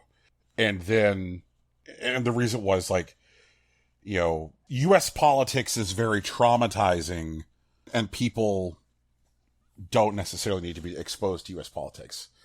And, like, I'm not going to get into the whole idea of, like, putting like, what I believe to be, like, an expression of privilege, the idea of, like, putting discussion of politics behind a content warning is. That's an entirely different conversation, right? Mm-hmm. But, like, within a few minutes of that, like, the Rittenhouse verdict came out. And there were, like, people on this Mastodon server saying, like, I want to put a gun in Kyle Rittenhouse's mouth and shit like that. And I'm like, okay. You're like, but my politics post is... Right. Believe me, I am more than fucking here for being mad about the Rittenhouse verdict. But, like, seeing these posts, which, like, did not exist behind a content warning, and then somebody was like, somebody who made one of the I want to kill Kyle Rittenhouse posts is also a moderator on the server. Was like, if you can't see a difference between, like, why your post used to be behind a CW and why mine doesn't, then, you know, like, you need to look inside yourself. I'm like, how about this? Fuck you. Like, no, I don't need to look inside myself.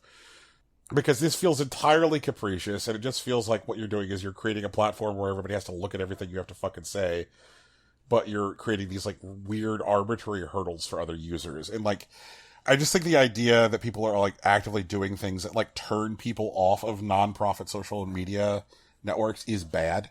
Because, like, trying to get people out of for-profit social media networks is good because of how unhealthy they are for society and how unhealthy they are for people individually. I would like to see people get out of Twitter and Facebook and Discord because all of these things are bad and do bad things to us. Like, I think, like, Discord gets, like, a pass a lot of the time because, like, people feel like it's decentralized because of the way it works, and so they don't treat it with the same level of suspicion that they do with Facebook, and it really took, like, the crypto bro shit to remind people that, like, Discord is also, like, a for-profit enterprise. But yeah, so I guess the hunt continues. Like, Brian is still going to try and find a place where, like, he can hang out and talk to people where money's not an issue. And the answer may still yet be Mastodon, just like the answer is just finding the right server. So the hunt continues. For sure. We need a place where you can yell about Tommy Tallarico in peace.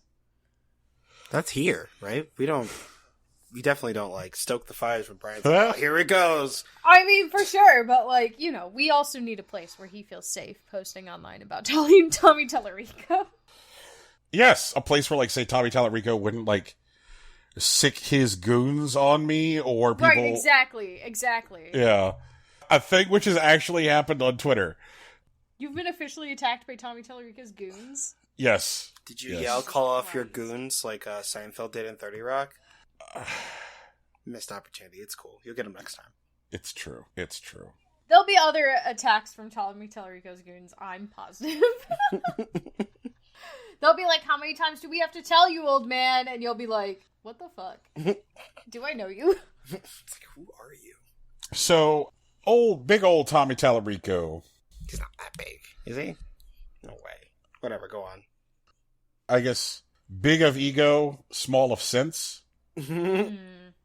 Has been promising for months, air quotes, in-depth gameplay previews for launch titles. Isn't that when it's supposed to come out, like 2 weeks ago? Why don't we have previews? Oh, well, remember the he's like 5'9". Okay, fine. Go on. He's small. Yeah. He is in fact small. He's small and not a short king. He is not a short king. He is definitely a short scoundrel. Yeah. So, like, the thing got delayed, but not really, because, like, Tallarico, like, is, you know, like, got the Trumpian way he talks to the world.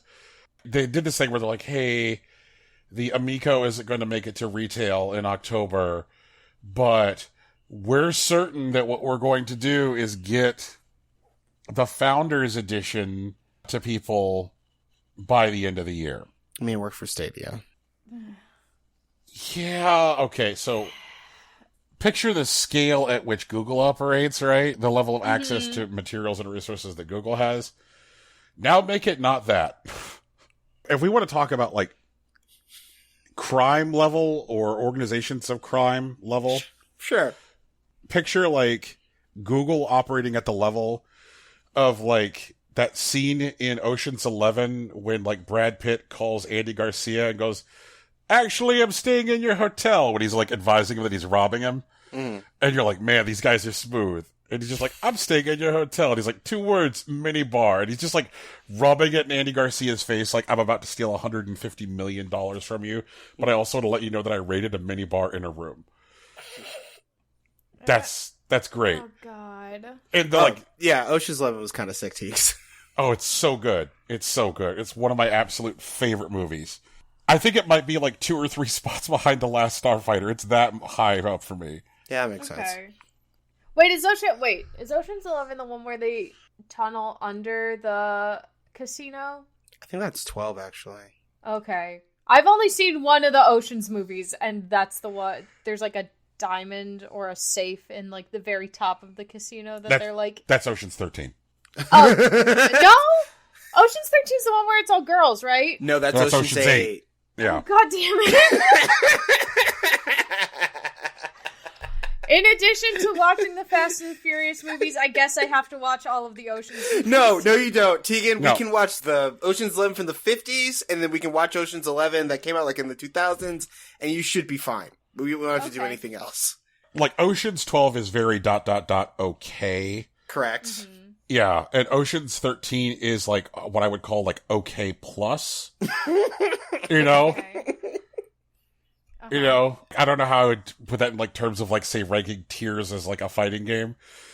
But like Ocean's 11 with the one that came out in like 2003 directed by Steven Soderbergh, like it was obviously like that Soderbergh like stayed up all night watching a lot of Nick at Night for like a lot of weeks. Like, you say the names of like directors and actors as though they are going to inherently mean something to me, and I promise you none of them do. but the idea of staying up all night watching a lot of Nick at Night. Oh, yeah, like, that's a thing I used to do. Okay, that's the important takeaway from that sentence. That's an experience I understand, yes. Right. Yeah, I have done that. Yeah. And, like... You wake up and George Lopez is just like, oh my God. Yeah. Like, they're on a trampoline, that's it. Yep. That's the experience. Yeah, so, like, I think that, like, Ocean's 11 and Ocean's 8 are, like, very, very good. Okay. Ocean's 11. Maybe we'll just watch the good ones, then. Yeah. Yeah. Can we watch Tokyo Drift, though? I want to see that one. It's in Japan. Yeah, we can watch Tokyo Drift. Gotta catch up on our Han lore anyways. Yeah, since, you know... Who's Han? I don't know Han yet. Like the God one damn it, Japanese man. Tegan. Fucking... I don't Dude, think we I've have met literally him. watched... We have... No, I don't think I've met him. Oh, God. He's the one Japanese man in fucking Tokyo Drift, Tegan. No, I know that. I understand that, but I mean, like, we've watched a couple of Fast and Furious movies, and I don't think I met him. Oh, Yes, I thought you have. Oh, so you've Yes, you never have. seen Tokyo Drift? I've never seen. I don't watch movies. Okay, no, that's fair. I thought, But Han is all over fucking 5, and we watch 5. We have a watch along available of 5 on this I did program. watch 5. No, Was but he like in I forgot. I totally believe that the only Fast and Furious movie Tegan had ever seen was Tokyo Drift. That was an assumption on my part. That's the only Fast and Furious movie I've ever wanted to see. That I was like, yes, I'd like to see that movie. Okay. Specifically because it takes place in Japan. Yeah. Okay. No, But that's I different. have been tricked by that before, so. Yeah, you're gonna be tricked by this. I'm sorry, Tegan. Am I gonna be? It's not gonna secretly be a horror movie, right? It's not a horror movie. It's just not okay, good. then it's fine. Then Okay. I won't be tricked by it. Okay. We were doing something before. Yes, we're We were Tommy talking about Tallarico. There it is. Okay. Fucking A. All right. So Tommy Tallarico, right? Sure. So Yeah. like he's He's 5'9" or whatever. 5'9" and full of vinegar. Tommy Tallarico.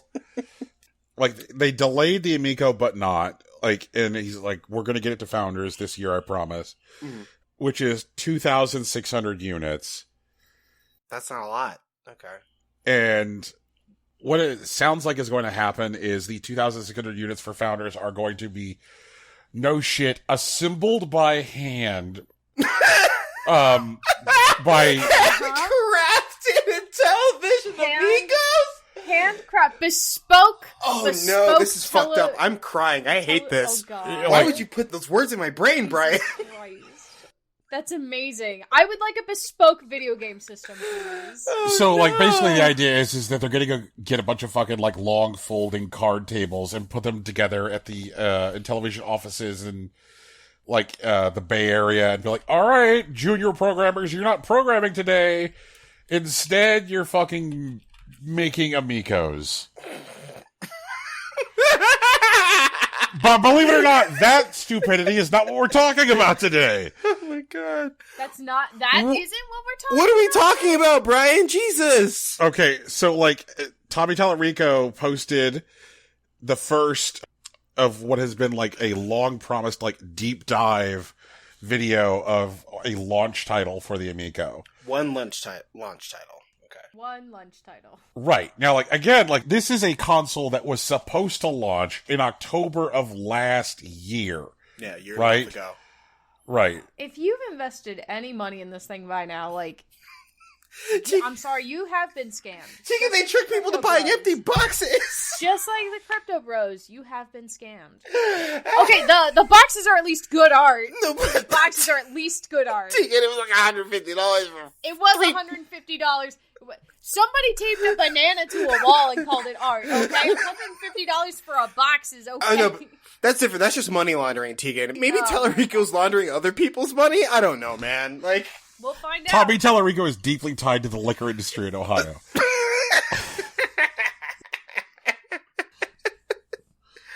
oh, God. This fucking timeline. Brian, what are we talking about? Okay, so posted the first in a long line of promised videos for launch titles because the Amico is supposedly going to launch with 40 available games on the store. 4-0? 4-0. Okay, fine. Of the 40 games that are going to be available at launch, 27 of those are being funded by the German government. Oh, I heard they just recently legalized weed. Shout out to them. Shouts to them. I'm going to have a stroke. It's not necessarily a bad thing. I'm welcoming it. You're welcoming the stroke, Brian? Yeah. Germany's really nice. We should all move. So basically what happened is that Intellivision got this, like, grant from the German government, which was basically like, we will pay you to pay German college kids to make your video games. So, like, 27 out of their 40 launch titles are, like, literally being made by, like, undergrad college students in Germany. Incredible. Who were, like, making the video games as part of, like, stuff like their senior thesis and stuff, like, you know, like, DOS video gaming.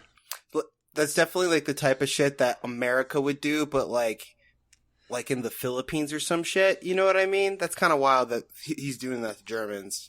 That's really nuts to me. So, they posted this video of this game, and it took about 5-10 minutes for people to look at this footage of battle tanks. Okay. Sure. And discover that most of the assets, including all of the music, all of the explosion effects, and some of the collision, are stuff that was just taken from the Unity asset store. Amazing. And then what things were not from the Unity asset store are things that were in a pre-existing video game that were not available for sale, meaning that the person who made the game stole the assets.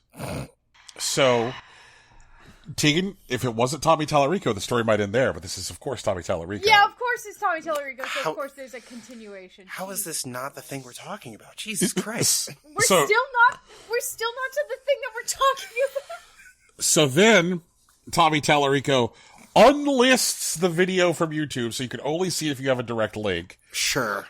Which he then sends out that direct link to his, like vulnerable old people investors who don't know better and don't know where to find video game news or information. And they're all like, that looks nice. This will make me money. I'm old. I'm old. Okay, My body's a prison. This will make me money. I have a call to action. We'll do it later. But so he does this. And then on the one place where Tommy Tallarico talks to the internet now, because he's like pretty much like retreated to like this weird like Trumpian fugue, where he only posts on Atari Age and like occasionally will like tweet but not respond to the tweets. On Atari Age, he's like, and for all of you people who think that you're doing gotcha on us, the original description for the video says, work in progress, assets not final. Whoa! oh my god. Alright. And it's like, Tommy, the whole point of this fucking video was that it was supposed to be an in-depth look at a finished launch title. That was what you were pitching the video as. Saying that something existed in the small print of the fucking video defeats the point of, like, literally how you were advertising this video. Like, the transcripts exist of, like, how you even pitched the video in the email that you sent to investors. Like, you described it as a video of a finished game in the email that went out to investors. But also because the internet is forever, people have the text of the original description. Tommy edited the description of the video. There was nothing about, like, work in progress, assets not final when the video went up. Oh God, of course not. Jesus. It was only after people discovered that there were stolen assets in the game that Tommy then made the video unlisted and updated the description and told people on Atari Age that it was always that way. And now his weird Atari Age sycophants are like, people who say otherwise are lying. They're editing screenshots. Tommy would never lie to us. I'm so exhausted with this man. Okay. Brian, is that the thing? Because I think this leads well into our call to action. Yeah, we are there. We have arrived. Hey, everyone. You know me, I'm Rocky Hardy from Impossible Coin. I have a call to action for you. This is Thanksgiving weekend. Some of you are going to make the bold trek out to your hometowns to see your old high school friends and run into your grandparents. And maybe you have grandparents that are rich. I don't know. I don't even have grandparents anymore. That's not true. I have a grandma somewhere. We'll find her. But what I need you to do is to make sure that your grandparents, talk to them about this crypto thing. Talk to them about their investments. They'll be super excited just to be talking to you at all. And I need you to find out if they're getting scammed by people like Tommy Tallarico. And if they are, you need to get in the way and you need to tell us, because we will feed them the news that they deserve. All right? Show your grandparents Impossible Coin. I'm going to do it whenever I find my grandma, so you should too. Let's call to action this week. Let's do the news. I think that is a very good call to action, Rocky, because at this point, the Amico is only supported by two people. I'm sorry, two types of people. Okay. I was like, holy shit, what? Like, what? Two people, one of them is Elon Musk. God. No. He's gonna put the Amicos into the Teslas. Oh God. Oh, God. You're no longer car assembly plant workers. You are now Amico assembly plant workers. Group one is weird people who have formed a parasocial relationship with Tommy Tallarico. Truly and insane, are now, but okay. I get it. Yeah, and the ones, like, they're personally invested because they're like, Tommy's my friend. You know, like, you know. Tommy would never do this to me. Tommy would never hurt us. He's my leader. And, like, and it's weird to think that this, like, strange man has, like, built this, like, Trumpian cult, but he has. Yeah, I mean, like, the blueprint's out there, dude. Yeah, Make it go exactly. if you want to. Don't show it to Tegan. Tegan will go nuts. Yeah. Hey.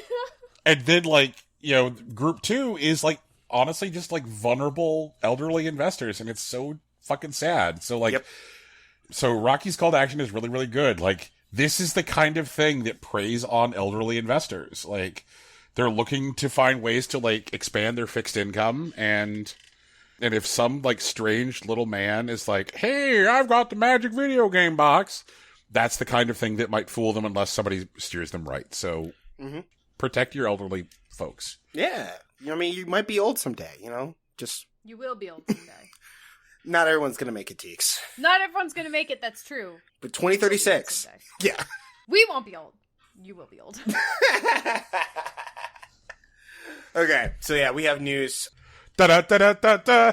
Activision! Activision! Oh, God. God. We're back on the musical episode. Fuck. Yeah. Yeah. Okay, Brad, what do we got? What's going on?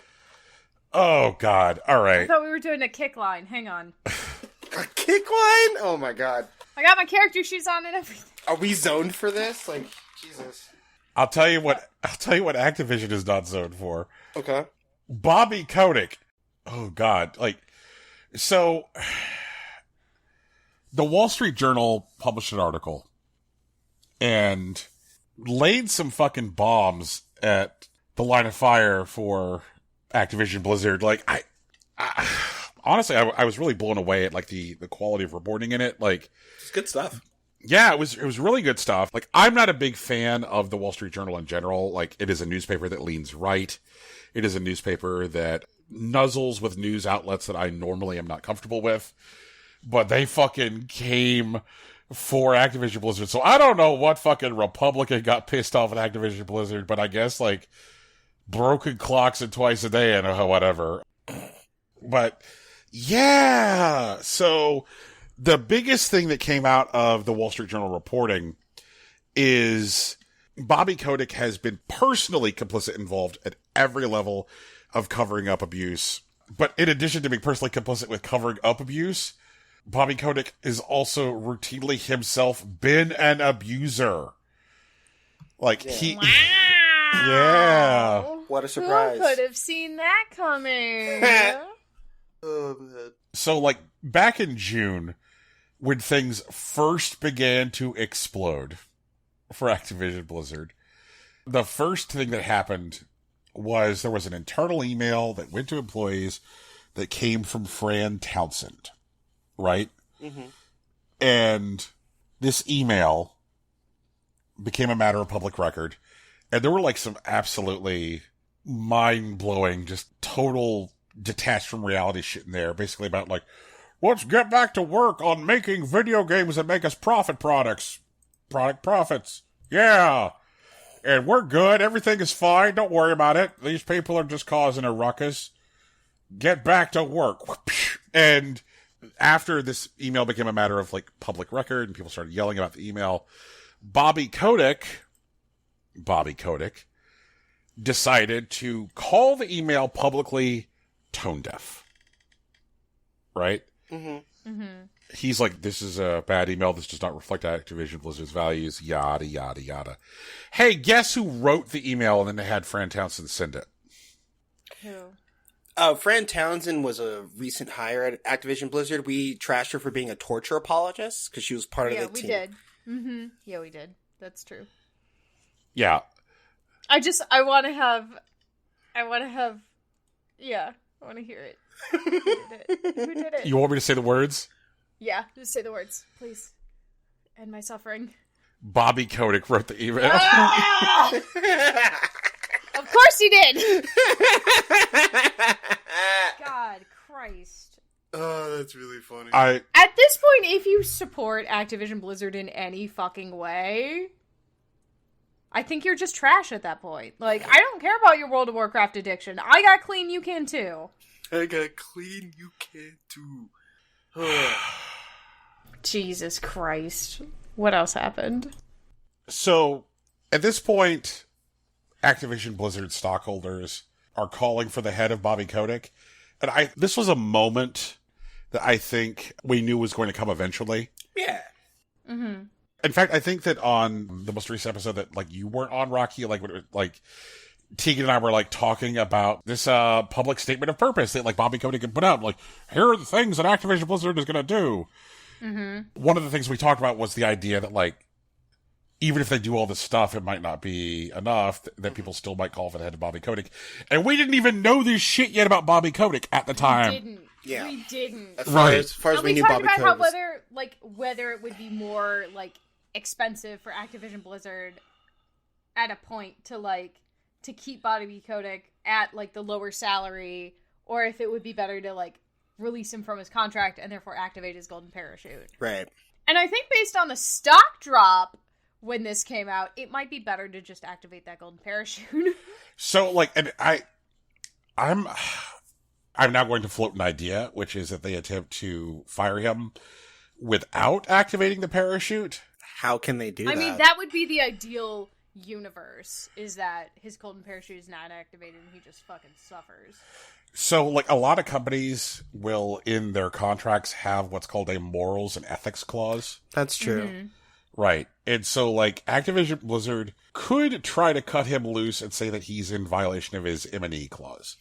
You think maybe that's why they showed up in the WSJ? Like, maybe that was their play? The idea that there is stuff like internal leakers trying to, like, make it cheaper to fire Bobby Kotick certainly sounds like capitalism. Yeah. So, like, I'm definitely willing to say that is within the realm of possibility. Like, I could also see they're just like, at this point, just being, like, high-level shadow operations, being like, how do we get rid of him? How do we make it... Man, there were definitely a couple years where I dreamed about being in corporate espionage. That would have been cool. I'm sure you could still do it. Yeah, maybe so. Oh, God, and the stuff I'm talking about here is just, like, internal Cloak and Dagger. Like, Yeah. just picture the fucking theme to the show Succession playing over and over again in your head. You know? Just... God. I'm so tired. I'm I'm so ready for this to fucking burn. Like, I hope that you burn fucking Eliza Song. Goddamn. Like, I'm going to say a thing that I have not yet said about Activision Blizzard. I'm not convinced that this is going to end now without someone going to prison. I think someone may go to prison. It'd be weird if they didn't. That's all I'm saying. Here's the thing, though. They're not going to go to real jail. They're going to go to fancy rich person jail. Yeah, where they still have lobster and shit. Right, exactly. And, like, access to the internet and, like, a masseuse on staff. I want to go to fancy rich person jail. This is starting to, like, enter Purdue Pharma territory, where, like, a corporation is just being so routinely evil all the time that the federal government looks like assholes for, like... Not stepping in? Yeah, it's like, oh wow, there's obviously, like, terrible illegal shit going on here, and we've done nothing. And, like, the softball deal that the DOJ tried to put together with Activision, I'm starting to get, like, a better picture of all this shit. Like, when we talked about how, like, the DOJ's softball deal was, air quote, in danger because the two lead prosecutors from California had previously been at the Department of Justice. Mm-hmm. And then, like, I guess went to the state of California because they felt like the Department of Justice was not taking an aggressive enough position against Activision Blizzard. Like, this is now starting to, like, feel like Purdue Pharma shit where, like, two different prosecutors, U.S. state's attorneys, were pursuing, like, Purdue Pharma. Like, there was the one for the state of Maine, and then there was the one for, like, the state of Virginia, and like, one was, like, completely softballing it and pussyfooting around. It was like, oh, hey, guys. And then, like, it ultimately ended up working for Purdue Pharma, and the other one was like, let's take an aggressive position. It feels like what happened is that these guys were working at the DOJ was like, wait a minute, what are you talking about? Slapped them on the wrist. Fuck this, we're leaving. Went to California, we're like, let's get out the knives. Let's get some real shit done. Right. But at this point, like, the DOJ just fucking looks bad. Like, the DOJ looks bad. Like, this doesn't feel like this doesn't end without people in fucking windbreakers walking into Activision Blizzard being like, everyone step back from your computers. Like, this feels like there is going to be an everyone step back from your computers moment. And Write down all your passwords, like, we are seizing the means. Maybe. Yeah, this good. Fucking good. And you know what? Something I want to say is something which is, you know, like we need to say more often on this show.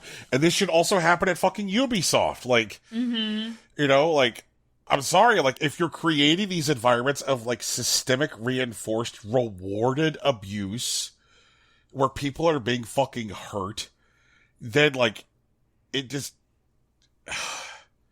and this all comes down to, like, lack of labor protection, too. Like, all of these... A lot of this shit would not happen if there was, like, real labor protection within the video game industry. Like, holy shit. There's no union people can go to and be like, hi, I went on a business trip with my immediate supervisor, and he packed a suitcase full of dildos and told me I wasn't getting on the plane until I would fuck him. That's a thing that happened at Activision. Right. Or, hi, we're working on this game that will never come out, and my boss came in and screamed at all of us and called us stupid and worthless, and then locked the door to the office and said that we could go home and sleep and we had done enough. That's a thing that happened at Ubisoft. I mean, that's literally the Triangle Shirtwaist Factory fire. Locking the door? Holy fuck. So just fuck these people, fuck them, fuck them, fuck them. And at this point now, platform holders are starting to say things. Both Jim Ryan and Phil Spencer have, like, made public statements about Activision Blizzard. Kotick has got to go. He's got to go. I'm just not sure at this point, like, how much longer these platform holders will be able to, like, entertain a relationship with this company because of the brand reputation damage that giving them additional space to, like, make money does. Like, does Sony want the reputation damage for allowing people to, like, for allowing Activision Blizzard on the platform? Does Microsoft want the reputation damage for allowing new Activision Blizzard games on the platform? Does Nintendo want the reputation damage for allowing fucking Activision games on the platform? And I was really waiting to see, like, is Nintendo going to say anything? Because, like, after Jim Ryan and Phil Spencer issued statements, I was like, okay, and now where's Nintendo? Mm-hmm. And then nothing. And then nothing. I think part of that is because it has to go through, like, the Japanese branch also. And I think they just haven't, like, parsed it. I'm willing to give them, like, through the week to say something. Just based on, like, translation and stuff, but I don't think they're gonna say anything, personally, which is disappointing, to say the least. Oh, yeah, this is just an aside, but, like, there's some stuff that, like, came out over the last week about, like, the historic way that, like, Nintendo has managed North American operations, and, like, it was, like, absolutely fucking ridiculous. Yeah, it really was. Oh, did you see this shit? Yeah. That's why I'm saying, like, I'm not surprised if they don't say shit. Like, you know? Did you see the one about them, like, breaking a lease on a building because the entryway into the building faced the wrong direction? Mm-hmm. And, like, they had already sunk fucking 8 figures into the lease of this building. It's like, you just blew $10 million on a building that you're not going to take possession of. That's amazing. That's amazing. I wish I had that kind of money. To not take possession of a building? Yeah. Like a $10 million like, fuck it $10 budget? $10 million, I'm not going to take possession of the building, though. Fuck off. And then, like, leave. You know? Oh, God. God. So, like, I'm actually not... Tegan, that's awfully generous giving them a week. Like, Activision is a place run by evil vampires. Like, how hard is that to parse? I understand that. It's entirely the bureaucracy of how statements get released from Japanese companies. It's entirely that. I'm not convinced that the US branch of Nintendo is allowed to say anything without the Japanese branch's full approval. Which says more about, like, their shitty top-down structure. Right, exactly. But that's also why, like, having kind of experienced that a little bit, like, I understand how long it can take to get that sort of approval. Which, like, goes back to the fact that, like, they've treated their U.S. power structure for at least the last, I want to say, like, 18 years, since they put in Reggie the first time, as, like, the U.S. power structure are fucking Muppets. They are... Yep. They literally made the Muppets one time. Yep. They literally made the Muppets, but, like, they are mascots, they are talking heads. Mm-hmm. Mm-hmm. Yeah, they don't have any actual power themselves. Like, they are people to say, like, hey, what a fun video game. Mm-hmm. I would like to get paid whatever Doug Bowser's salary is to stand up and say, what a fun video game. I would be very good at it, I promise. I do have a corporate speaking voice that I can use in meetings as long as someone else is willing to write my speeches. I also can be like, what a fun, exciting video game. My body is ready. Like, I can do that. Oh my god. For whatever Doug Bowser's salary is, I will do that. So, I think we're going to play a fun video game. Not a fun video game. A fun game. A fun game which is not a video game. A traditional game show game? Yes. And the game is called da-da-da-da-da-da. Here's the board! Here on Here's the Board, we take a look at the people who serve on the board of Activision Blizzard. And then Rocky and Tegan will get to guess whether or not they are board members that voted to retain or release Bobby Kotick. Mm-hmm. because we don't have access to those internal documents currently. That's right. At time of recording. I'm saying this specifically at time of recording in case those come out before our show releases. Right. Who knows? There might be windbreakers before Wednesday. There's not going to be windbreakers for Wednesday. And you know what? Another good point is like, even if there are windbreakers before Wednesday, I don't know when we, the public, would find out what's in the documents. Mm-hmm. Okay, so here we go. Our first member of the board is Ravetta Bowers. Ravetta Bowers is one of the 2 women on the board. Ravetta Bowers is also on the board of director of the LA Philharmonic Orchestra. She's on the board of advisor of the Edward E. Ford Foundation, also on the board of the Rossier School of Education, the Dream Fund for Scholars, the Teachers College, Columbia University, and the Fedco Charitable Foundation. Ravetta Bowers was also previously on the board of director of Disney, and in 2004 was the subject of an SEC investigation for Disney employing nepotism for, like, getting high-paying jobs for the children of executives. The last one makes it hard. I'm gonna say voted to release, but did so under the, like, extreme pressure that, like, probably did not to vote for release, but was afraid of potential public image backlash as a woman on the board. That at some point her vote would be public, that kind of thing. Yeah, exactly. And if one of the women on the board did not vote to release him after everything that came out, like, what does that say about how she thinks of her fellow women in the workforce? Right. Sort of thing. Rocky, what do you think? Oh, no, she didn't vote to release Bobby Kotick. In fact, I'm pretty sure that she is aware of how these federal investigations and PR fiascos go, and she's just waiting for it all to blow over. I think she believes in Bobby Kotick as a leader, and she's willing to keep him on. Yeah. I feel like, considering that one of the people as part of the investigation at Disney was her kid, one of the kids in question as part of the nepotism was her kid. She's been to the rodeo before with the SEC, so yeah. Next up, we have Casey Wasserman, who is chairman and CEO of his own company, is also on the board for Saban Capital Acquisition Group and Vox Media, and was on the organizing committee for the 2008 Olympics and Paralympic Games. Rocky, you go first. Oh, yeah, he voted to keep Kotick. Yeah, he voted to keep. Yeah. And if that vote is made public, I think that'll be a problem for his Paralympic committee's position. Oh, maybe. But I think he also doesn't think it's going to be made public. Yeah. I hope we get, like, a laser shield scene where it's just like, wait, that wasn't a public hearing. It's like, oops, somebody must have leaked it. And it's like, you did! You leaked it! But, you know, we're never going to get to see that. Peter Nolan. Peter Nolan currently serves on the board of directors for AirSail Holdings, Diamond Wipes International, and Golden Road Food Services, LLC. Mm-hmm.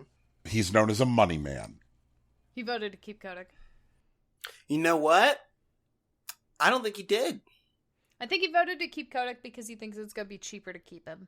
I would agree with that initially, especially. But I think, in light of the news that Overwatch 2 and Diablo 4 have been delayed, like, he knows that his money isn't coming soon. And while it would be expensive to get rid of him, it may be better to start fresh anyways.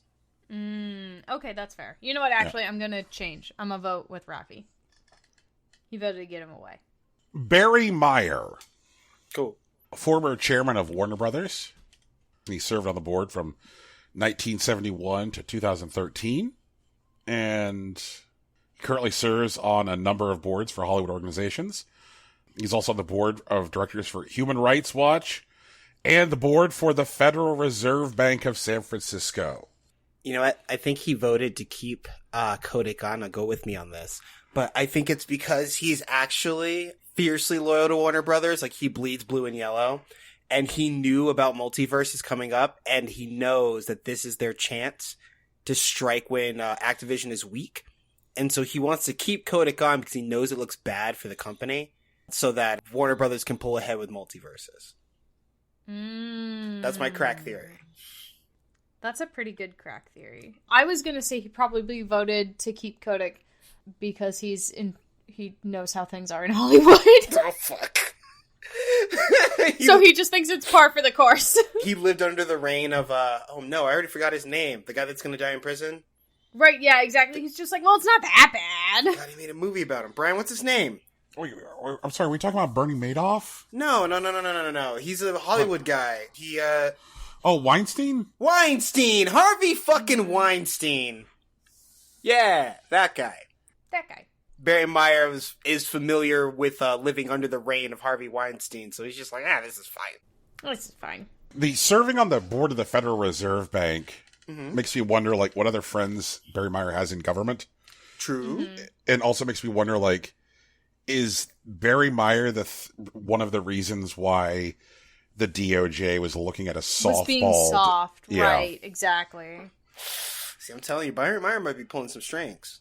Yeah. Brian Kelly is a Activision lifer. He's been with Activision since 1991. He founded the Call of Duty Endowment. Oh, absolutely not. No, he With voted Bob- to keep him. He voted He voted to keep him. Brian Kelly co-founded the Call of Duty Endowment with Bobby Kotick. Yep. Yep, he And voted. Yeah, they're he is boys. also a trustee of the New York Presbyterian Hospital Yeah, good for him. and I a guess. founder of the Juvenile Diabetes Cure Alliance. I hope we cure juvenile diabetes, but Brian Kelly he knows that he and Kotick are boys. He's always going to have his back. There's no way Yeah, he's always going to have his back. Yeah, I'm 100% with this perspective. He was just like, we're voting for what? Oh, bullshit, and voted to keep him. It's like, what? Why would anyone say a bad word about my boy Kotick? Right, exactly. 100%, that's what It happened. feels like very much like if you were to look up loyal soldier in the dictionary. It's just a picture of him, full salute, dude. Yeah. Oh, God. Dawn Ostroff, Okay. What up, Don? This is the other woman on the female. board. Dawn Ostroff works at Spotify, serves on the Activision Blizzard board, is the co-founder of Condé Nast. She has previously worked at Paramount, the CW, Lifetime, and Disney. She voted to get rid of him, and she gave the other woman grief for even considering keeping him. Yeah, 100%.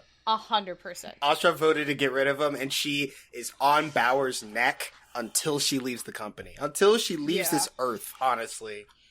Yeah. And, like, the girl, there was definitely an argument, like, in the room while they were doing the voting, where she was like, no, it's fine, like, I know how these investigations work, it's not gonna be that bad, we're all gonna get off scot-free, blah, blah, blah, and the other girl was like, it doesn't matter!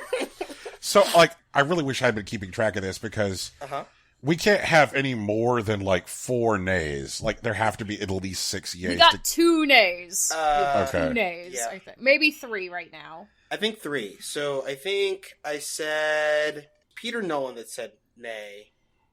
Ostroff. And I think I said Casey said nay. Mm-hmm. I think I did. I said both of the women said nay, and one other person that I don't remember. Okay. So I have 3 nays. This is more prejudicial than probative, so I'm not going to say it, but I'll tell you guys. But I might want to change my vote on Casey. That's all I'm going to say there. Okay. Okay, that's fine. Robert Morgado, Uh-huh. longtime Activision employee, been with the company since 1997, previously worked at Warner Media Group, was forced to leave Warner Media Group as a result of a botched restructuring plan, currently serves also on the boards of a real estate investment company and the Maui Arts and Cultural Center. Okay, so Morgado is also voting to keep Kotick, but he's in league with Meyer. Unlike Meyer, who's always been loyal, like he doesn't care where he is, Warner Brothers is in his heart. This is Morgado's way back into Warner Brothers. Okay. He's keeping Kotick on because he knows it's going to fuck Activision, and when it all burns down, he's just going to glide right on over to Warner. Yeah. Mm-hmm. Yeah, I agree with that, actually. 100%. Like the idea of like a Warner acquisition of Activision Blizzard. Maybe. Right, or something like that. Yeah. Yeah. Like, Activision Blizzard ultimately ends up so in the hole from all of this that they have to sell, and, like, Warner is there to scoop them up. Mm-hmm. And then, Morgado is instrumental in putting that deal together, Mm-hmm. Saves the shareholders a lot of money. Hey, friends. Crash Bandicoot has come to multiverses. Right, exactly. See how easy that would be? Yeah. Robert Corti, certified public accountant, worked at Avon for 25 years. He is still currently on the board at Avon. He's also on the board at Bacardi, director at ING Direct, member of the Manhattan chapter of the Cystic Fibrosis Foundation, has been on Activision's board since 2003. Oh, he voted to keep Kotick. Oh, yeah. Yeah, he voted to keep Oh, Kotick. yeah. Just no fucking doubt. He knows what's up, and he was like, maybe you should, like, tone it down a little bit. I'm gonna try to get out ahead of this just a little bit. And Kotick was like, yeah, sure. And he was like, nothing's happening. All right. Oh, man. Fucking Cordy. I think the people who have been there during, like, what I would call, like, the times which have been, like, where the money was the best, you know? Whereas, like, nobody could stop Activision. Like, those are the people who are like, maybe we can get back to the good times and I can buy another fucking yacht. You know? Right, yeah. You know? And last up, Hendrik Hartong III. Who's obviously evil. Like, holy shit. Hendrik Hartong III formerly worked in Activision at marketing. Mm-hmm. He currently runs the private equity firm Brynwood Partners, which was founded by his father, Hendrik Hartong II. Well, my father. Yes. Hendrik Hartong II made this with his bare hands. And Not only is this man evil enough to, like, vote to keep Kotick 100%, he also is sitting there going, I need a larger secondary estate because sometimes I see my wife walking the halls and I don't want. I'm not even done. My second estate is not large enough. I simply need to expand it so I never cross paths with her. Hendrik Hartong III also worked at Nestle. If you want, Nestle. Tegan, we do not consume Nestle products on this program. I am. Yeah, I know that. Okay. She wants you to say the words, Brian. I understand that we don't consume Nestle products on this podcast. It's just another evil corporation, and so, like, of course. Yeah, a lot of people just, like, don't know. It's like, hey, guys, Nestle's a bunch of monsters. And they're like, what? Like, Nestle bought people's water and sold it back to them. True. And water should be free. Like, whatever. Anyway. Nestle's really looking forward to the Mad Max future. They really are. When Brynwood Partners, under Hartong's leadership, took over a biscuit factory in 2006, Of course it did.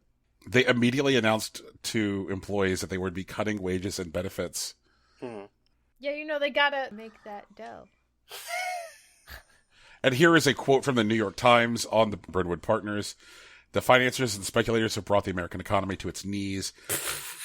The financiers at Brynwood Partners are trying to bring 135 workers to their knees. oh my god. Hiring scabs to do the work.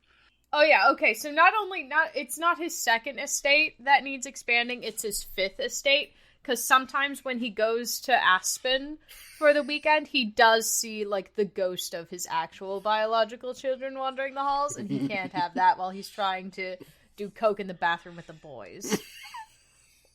You know? God damn it, this guy. Yeah. He is the epitome of what does a banana cost $10. I would love Hendrik Hartong to, like, try to correct us on the show. Like, I'll have you know that I don't keep my drug addiction from my children. All my children see me when I do coke with the boys. You're like, my youngest son just took his first month this past winter. Jesus. Sometime I do coke made from the boys. Oh, God. You know what? Are they truly blood diamonds if they haven't actively been soaked in the blood of your enemies? Oh, God. He just has his own blood dipping pool where he puts all the diamonds before. Right. Oh, no. That's an evil man. Bring me another chalice. Bring me a chalice. He has a phylactery. Like, that's the kind of evil this person is. Yeah. Oh, God. I don't say this lightly, but what a total fucking cum stain this guy is. Like, Oh, man. I am really excited for Robert Morgado's betrayal arc, because apparently he's been on the board for 24 years. It's kind of nuts. I got thinking. Mm-hmm. Like, and there was, I think we just kind of bulldozed past it because there's just been so much bad Activision news in like the last week. But one of the things that came out was when they hired Jen O'Neill to run Blizzard as part of like political cover for this shit going on. Yeah, I knew that that's what was happening. That when they hired her and a guy at the same time to do literally the same job. Like, okay, you're both co-presidents of Blizzard. And then they underpaid Jen O'Neill. Yes. And paid her literally a quarter. A quarter! Like, of what? Like, I just... So, I guess at this point, like, what I'm really curious about is what the casting is going to be for ultimately the HBO Max miniseries. Like... It is going to be on HBO Max, isn't it? Can I play... Okay, girl who, like, the second girl, Dawn, I think her name was. Can I play her? Tegan wants to portray her. Dawn Ostroff. I would like to... Yes, because one, that's a great name. That's just a great name. And two, like, I would like to yell at other rich people pretending to be billionaires. Like, man, I think that would be fun. I want to see, like, because it's going to have a cast of dozens, you know, like, you know, it's going to be absolutely huge. I would like to float for the idea of, as Bobby Kotick, Russell Crowe. Ooh. All right. Actually, you know what? I was going to say Russell Brand, but you know what? Russell Crowe works. It's one of the Russells. Yeah, one of the Russells. Yeah. I'm definitely going to be doing some wrestling. When I think about people who could effectively play a terrible, sweaty mess, Russell Crowe springs to mind. That's fair. Yeah. So there's going to have to be some, like, you know, like key roles, like who's going to play Mike Ibarra, who's going to play Jen O'Neill, you know, who's going to play the guys at, like, California Fair Employment, because you have to have, like, the guys, right? There's got to be at least 3 of them, yeah. Yeah, who were, like, chasing them. They're like, we've just got to make this stick. Like, who's going to be the guys at Justice? We're trying to make the softball deal. Can we have the one guy from the FBI that shows up be played by, oh no, hold on. Boardwalk Empire. I wanted to say Tony Shalhoub, but it's super wrong. What's his name? He's in the, you know, how are you doing, fellow kids meme.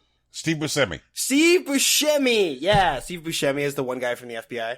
Can we have, okay, for the cops who like, go to California and do, like, decide to do the hardball, can one of them be, what's his name? The guy who plays Connor in Detroit Become Human? Oh. I'm interested in that. Like, oh, what is his name, though? Oh, Brian Deckard.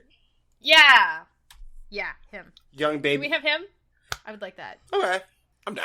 He's, like, palatable white handsome, not, like, over-the-top, smoking hot. Like, he's no, like, Orlando Bloom or whatever, but I think he just looks like he'd be a good guy, and I think, like, that would be fun. You know? For sure. Okay, we're gonna do something else. It will also be fun, but, we get to... It will? Yeah, we're gonna swing for a little bit, because the Game Awards nominees came out, and apparently Jeff Keighley has decided this is just gonna be the Gamer Grammys now.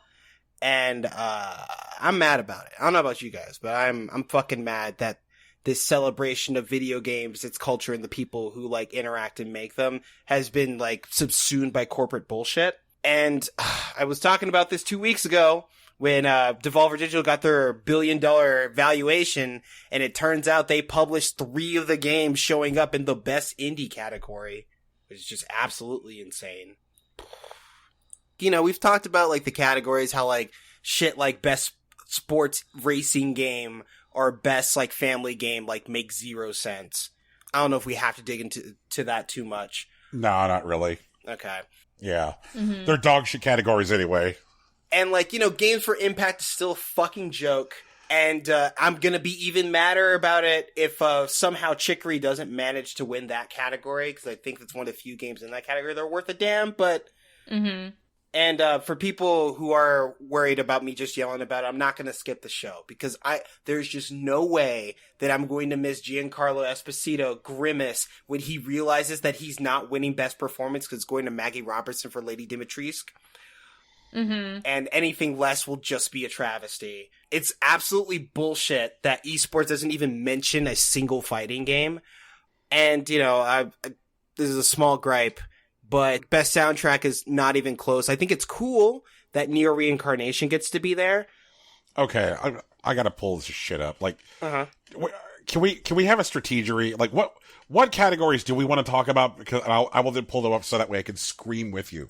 I want to participate in the screaming. Okay, I'm gonna. Oh wait, we can't. I'm gonna put this in the other chat because that one chat hasn't been cooperative today. Yeah. So you can see the nominees there.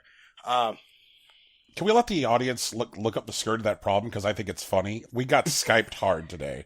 We did. Oh, yeah. Apparently, whenever we put, multimedia into the Skype chat, like images or, links of any kind, Brian can't see them. We don't know why. It's very fun. But ... not always, because at one point, Rocky put something in the chat, I didn't see it. But then he put something else in the chat, and then I saw the thing he put before. Yeah. Mm-hmm. Yeah, so we don't know what the fuck is up, Skype. Microsoft, get on your shit. I know you lost the Zoom, but we still use this thing. We're still customers or whatever.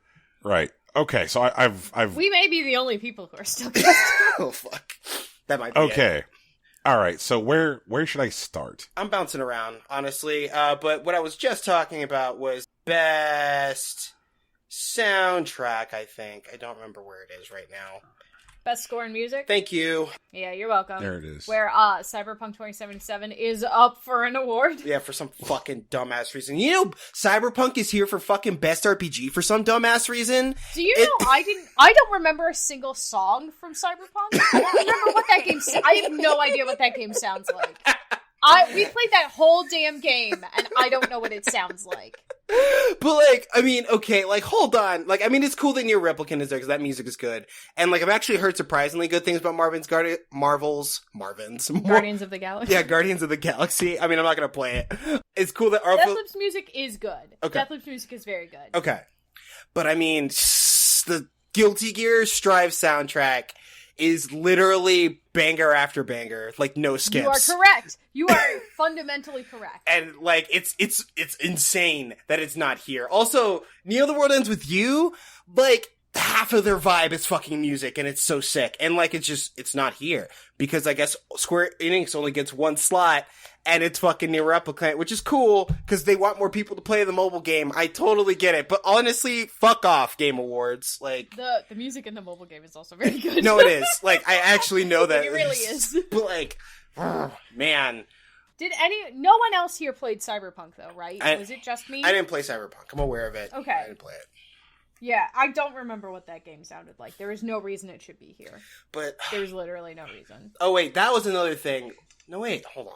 Let me just double check. I know Forza Horizon 5 is available for best audio design, Brian. That's good. So is Ratchet and Clank. Ratchet and Clank's up for a lot of stuff, actually. Yeah, Sony Interactive paid their tax or whatever. Yeah, they really fucking did. But Cyberpunk 2077 is here for best role playing somehow, and it's not. Come on now. No, it's not. That's beyond insane. Honestly, I could throw. It's up against Tales of Arise. But if it wins, I will literally burn someone's house. I don't know whose house.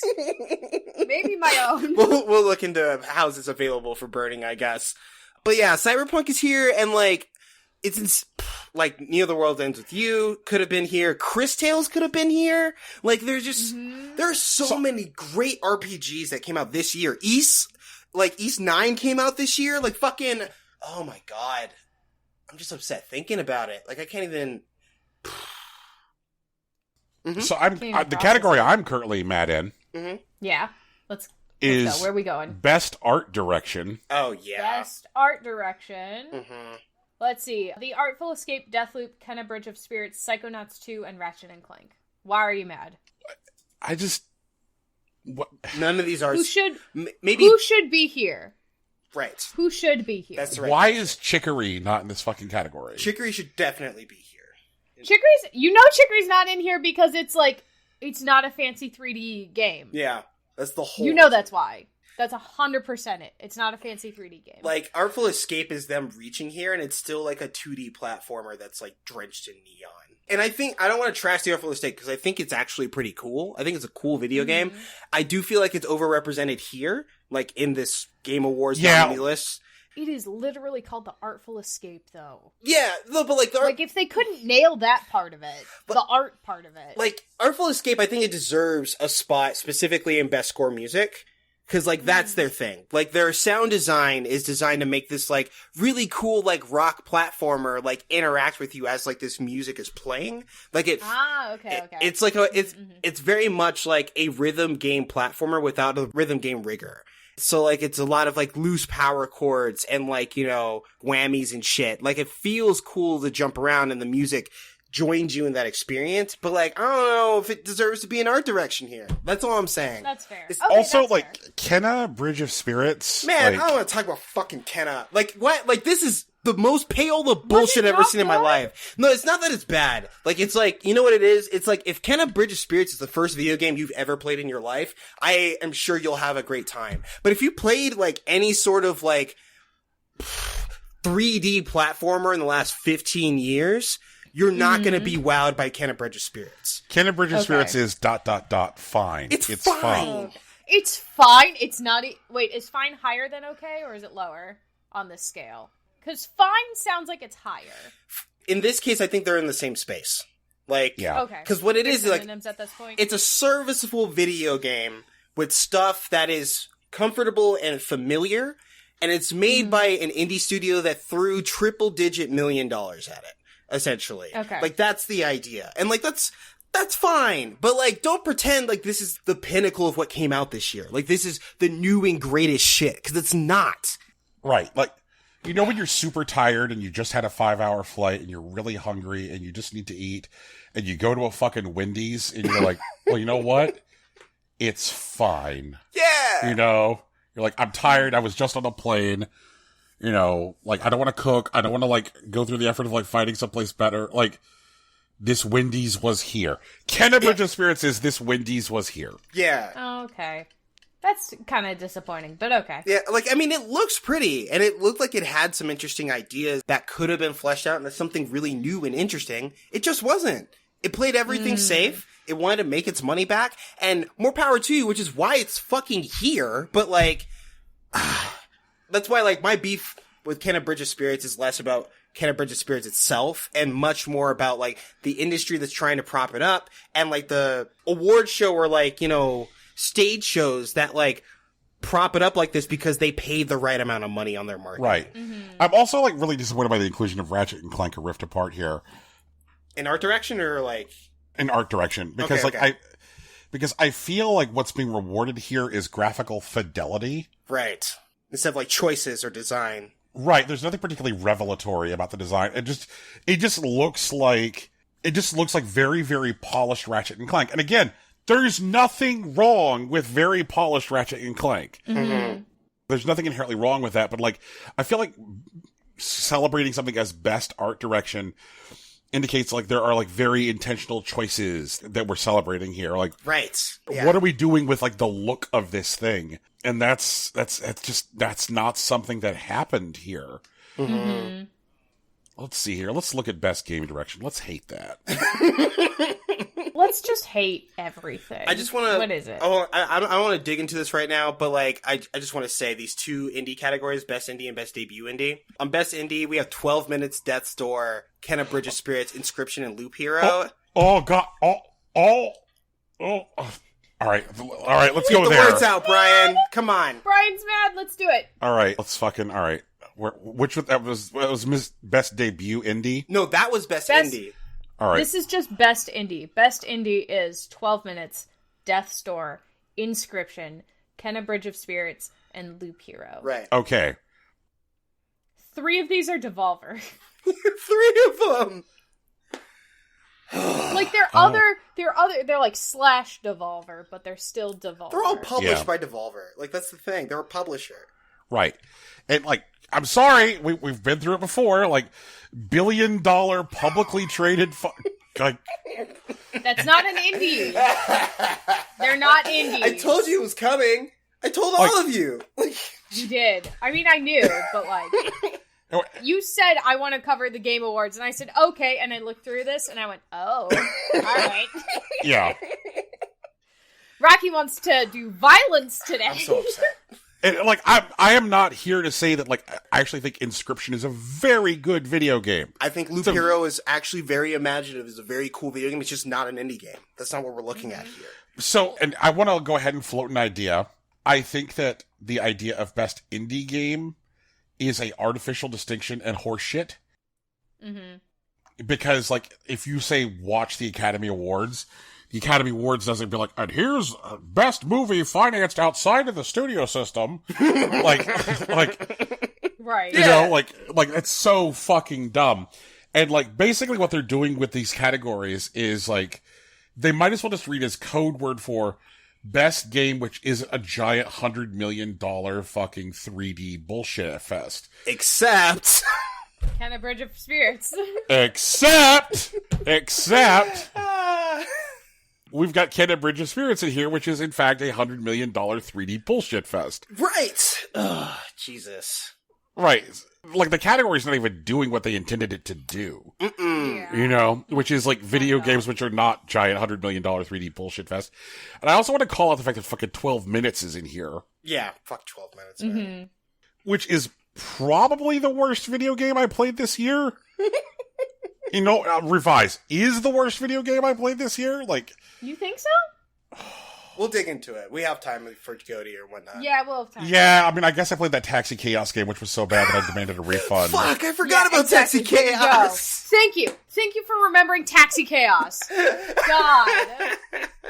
Put some respect on the actual shittiest game you played this year. Yeah, I forgot the game with bad collision and weird racism. Sorry. Yeah. Yeah, thanks. Okay, but, like, I guess second only to Taxi Chaos comes 12 Minutes. Like, Yeah, that's fine. I'm okay with that. I'm just not sure how this fucking happened. I'm not sure how, like, fucking David Cage Light made it into this category.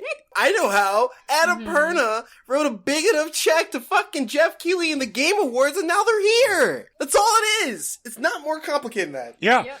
And I guess that raises the point of, like, let's talk about Annapurna as a fucking... like, but, like, I mean... Man, I'm telling you. Indie. Like, alright, so where's best debut indie? It's right under it. It's not even bolded. Like, it's the line after fucking Loop Hero.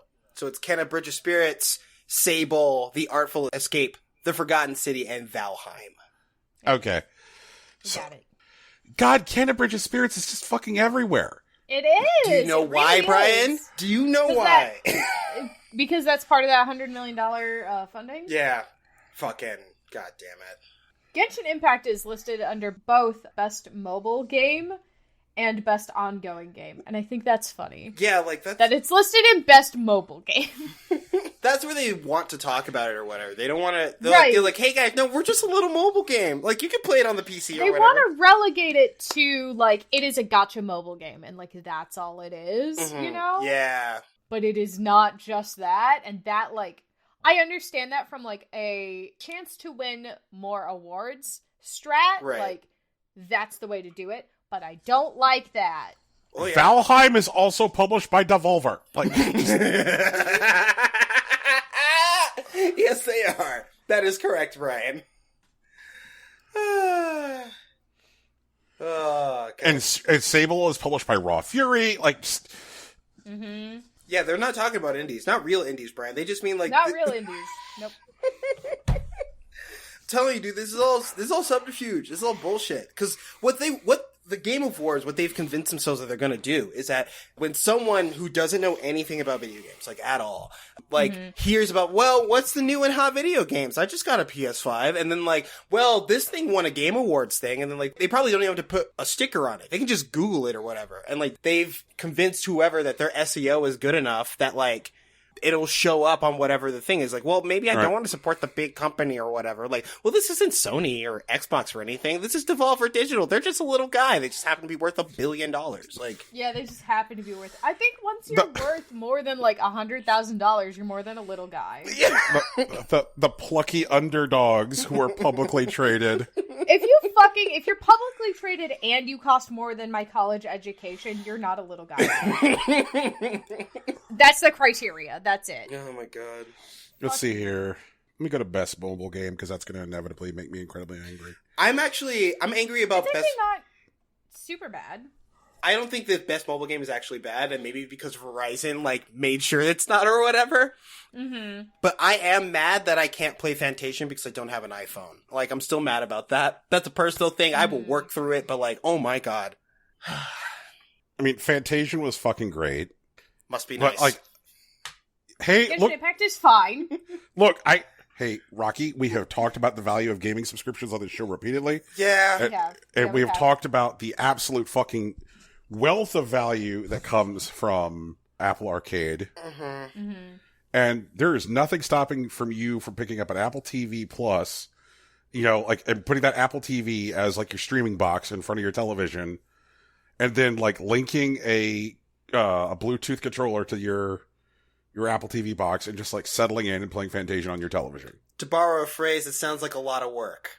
Oh, you know what? I mean, it's also a monetary investment. That's true. That maybe we're not prepared to make right now. I mean, the good thing is that whenever you buy an Apple device, a physical. You know, Brian, it really does fucking sound like you're shilling for Apple right No, now, which no, is no, not a I'm- thing I'm- that we do on the show. No, you're right, but the If Apple wants you to shill about how great the Apple TV device is, and that's how you can play their Apple mobile game subscription, like, they should pay us money to do We're that. gonna get you a check. all I was going to say is because, like, like Rocky mentioned the monetary outlay, and what I was just going to say is that when you buy. No, I did. Yeah, Tegan said it costs a lot. I said it Oh, sounds okay, like a lot of work. I'm sorry. All right, It's Rocky chill. mentioned a lot of work. Tegan mentioned the money. Yeah. But when you buy, like, their thing, Mm-hmm. one of the things they do is just give you a year of Apple TV and Apple Arcade for free. That is true. Right. So, like, if you buy the brick to attach to your television, then you're not on the hook for them for $5 a month for a year until, like, the first year is over. Mm-hmm. So at least there is that, so you can just subtract 60 from, like, the cost of the intended outlay. Mm-hmm. Right, exactly. Brian, we really should talk to Apple about shilling for them. You do only have very good things to say, but, like, also, if they could get us access, if they could ship Rocky and I a box, and then we could stream it for them, like... Maybe I'll say some that's nice the things for thing. them, too. That could be a thing. I was going to say, ask me about the bad things I have to say about Apple. They do exist. Like, Yeah, no, I believe it, it's just we don't hear them very often. So. like if we want to talk about evil in store curation, I think that they're probably the fucking worst. Like, They're up Oh, there. for sure, Yeah. yeah, but, like, this is the part of the show where you are actively shilling for them. Okay. So I just wanted to let you know. Also, I just wanted to give you that heads can up. we just one thing? I just want to Yeah. want to yell about this most anticipated category. fuck that. Okay, yeah.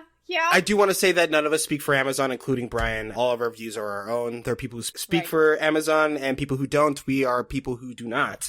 But Dun, Yes. most anticipated, presented by Prime Gaming, which is clearly just an ad for games that haven't come out yet that people don't know a lot about. And it's just like, why the fuck is this here? What are you doing? Oh, oh, okay. I'm so upset. So I just want to. Okay. All right. I'm just gonna say some game names. Sure, let's do it. I'm just gonna say some fucking game names. I'm now still talking about Best Mobile here for a second. Okay. Now, and I want to firmly say I agree that Fantasia should be here. Yeah, I agree. That's fine. Okay, but I'm just gonna say some fucking game names now. Mhm. And the game names that I'm going to say include Overboard! Exclamation point. Right? Mhm. Cozy Grove. Mhm. Clap Hands Golf. Yeah. Wonderbox. Alba, a wildlife adventure. Mhm. God. Fallen of the Round. Oh my God. Zookeeper World. Yep. Also, day repeat day. That counts, right? Day Repeat Day. Yep. Mm-hmm. It has been an absolutely amazing year for games that appear on mobile. Dicey Elementalist. Yep. Hunt Down. Mm-hmm. Mm-hmm. Oh, is Hunt Down on None of those are mobile? here. Hunt Down started on mobile. Holy shit. So what happened with None of Hunt? them are here. Yeah, like, Oh, yeah. It would release first. It's almost like, honestly, corporations pick the games that should be here, and not people who play video games. Yeah. My entire beef with this fucking... oh my God, like the reboot of Oregon Trail, which is fucking amazing because, like, Yeah, that came out this year. yes, like, Yeah. it's like, it's not just that it's a really good, like, remake of Oregon Trail, it also, like, actually interrogates and deals with the impact of, like, settlement on indigenous people. Like, it's like, hey, like, here's a fucking video game that does shit. Like, Yep. Unmaze. Like, Unmaze is a game that I played this year, which is absolutely fantastic. And one of the things that Unmaze did was a lot like Boktai for, like, the GBA. Unmaze, like, reacts to ambient light in your surroundings. Right. And so, like, in order to switch between worlds, you would have to, like, change the lighting around your phone. And, like, that's so fucking cool. Like, there's so much, like, absolutely just wild shit. And, like, some of these titles have also appeared on, like, for example, like, Hitchhiker also appeared on Switch. And I stand just for them just as hard there. Like, it just feels like I look at this list and it looks like that what they are is Fantasian and then 4 games that would like access to your wallet a lot. Right. Yep. And like that just, it kind of feels like someone's like, well, I guess this is what mobile gaming is. And like, I mean, Love Nikki isn't on there. Yeah. And that game demands access to your wallet. Right. You know, and like, you'll notice that when I rattled off my list of like games that I'm here to support in this category, I did not say high heels. Yeah, right. Even though we did some talking about high heels on this show this year. Right. You know. Bobby hasn't sent me any updated pictures, and I'm sad. Let's see here. Oh, best VR AR. That sounds like a good place to get angry. It's actually fine. I think it's okay, yeah. Hitman 3's in there, which, like, deserved, I think. You had good things to say about the experience. But I'm also not that deep in VR, so, like, yeah. I can't really speak to it. Stu, I know you see this. Like, let us know if this best VR AR is worth getting angry about. If it is, that makes sense. If it doesn't, I guess that's cool. I do want to talk about most anticipated game of the year. Tegan, what's going on? Tell me your feels about most anticipated. I am personally looking forward to 4 out of the 5 games listed. Okay. Let's see, where is... This is not the most anticipated game of the year. This is Tegan's specific list of anticipated games and also Starfield.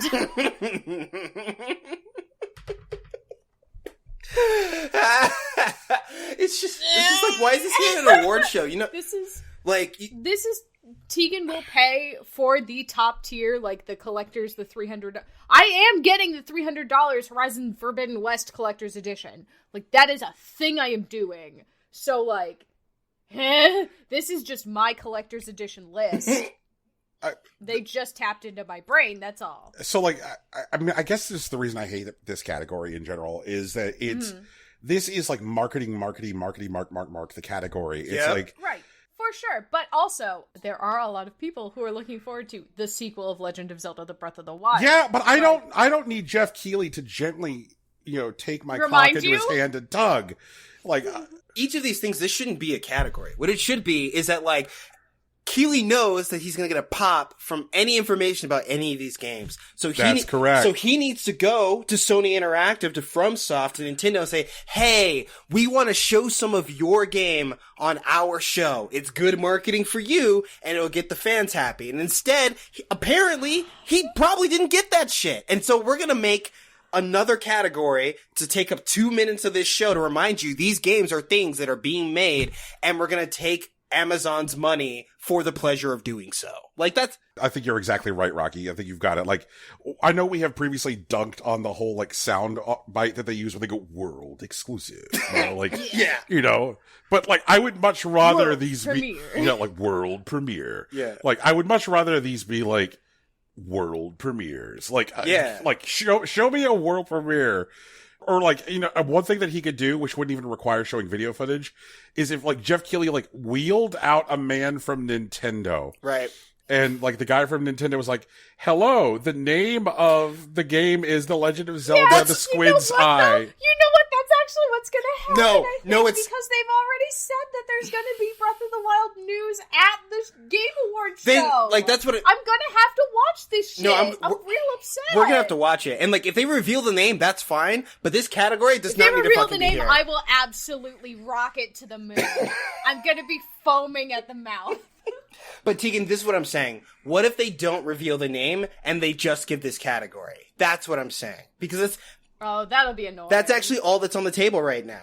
If they don't reveal the name, if they win the category and they're like, oh, by the way, we're calling this game this thing, like, that'd be fine. That'd be fine. Or if they had, like, a release date, I'll accept a release date. I know I'm not getting a release date until E3 this year, but I would accept it.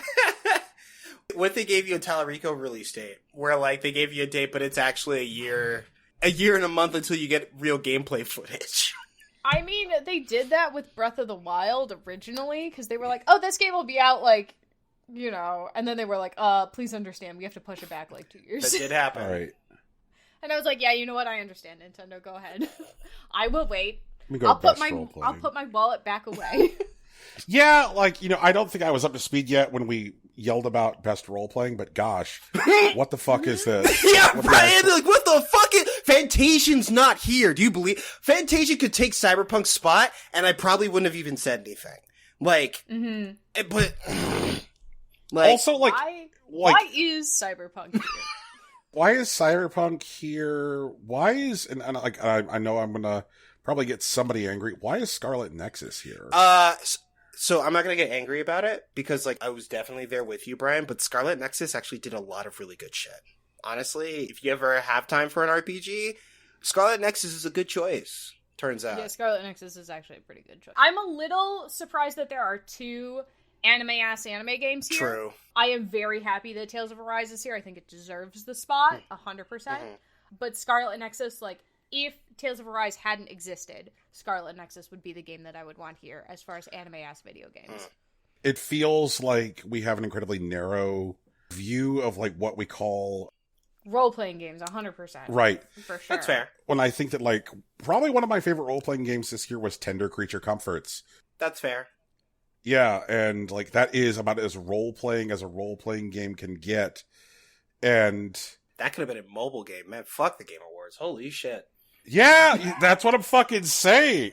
I'm once again requesting that instead of people who work for corporations picking these things, they just put all of the money in a big pile, right? All the corporate money in a big pile. Use that money to pay Rocky, Brian, and I to play a variety of video games. And then the 3 of us just argue on the podcast all year about which games we want to put into the Game of the Year, like, awards, the official awards. And then they only accept the money from companies that we actually put in the Game of the Year awards. I could live in that world, but Tegan, we need a lot more clout before that works. I think it's better if we don't have the clout, and then people discover it, because then they're like, why are the Game Awards actually good this year? And they have to, like, they do, like, this cyber sleuthing, and it turns out it's us. That's also cool. I think that would be better. Brian, Best narrative, like, seems like a... Yeah, They made some choices there. They did make some choices. Most of them are not great, honestly. I don't think It Takes Two, I don't think deserves to be here. I think Psychonauts 2's narrative was fine. I don't know if I'd call it best narrative of the year. And, like, Marvel's Guardian of the Galaxy, once again, I've heard good things, but I haven't played it, so, like, I can't talk about it. Deathloop's narrative is super buried overall. Like, it requires you to do a lot of work to access it, I think. Yeah. So I disagree that it should be here. Okay. You really have to work to get to the incest in Deathloop.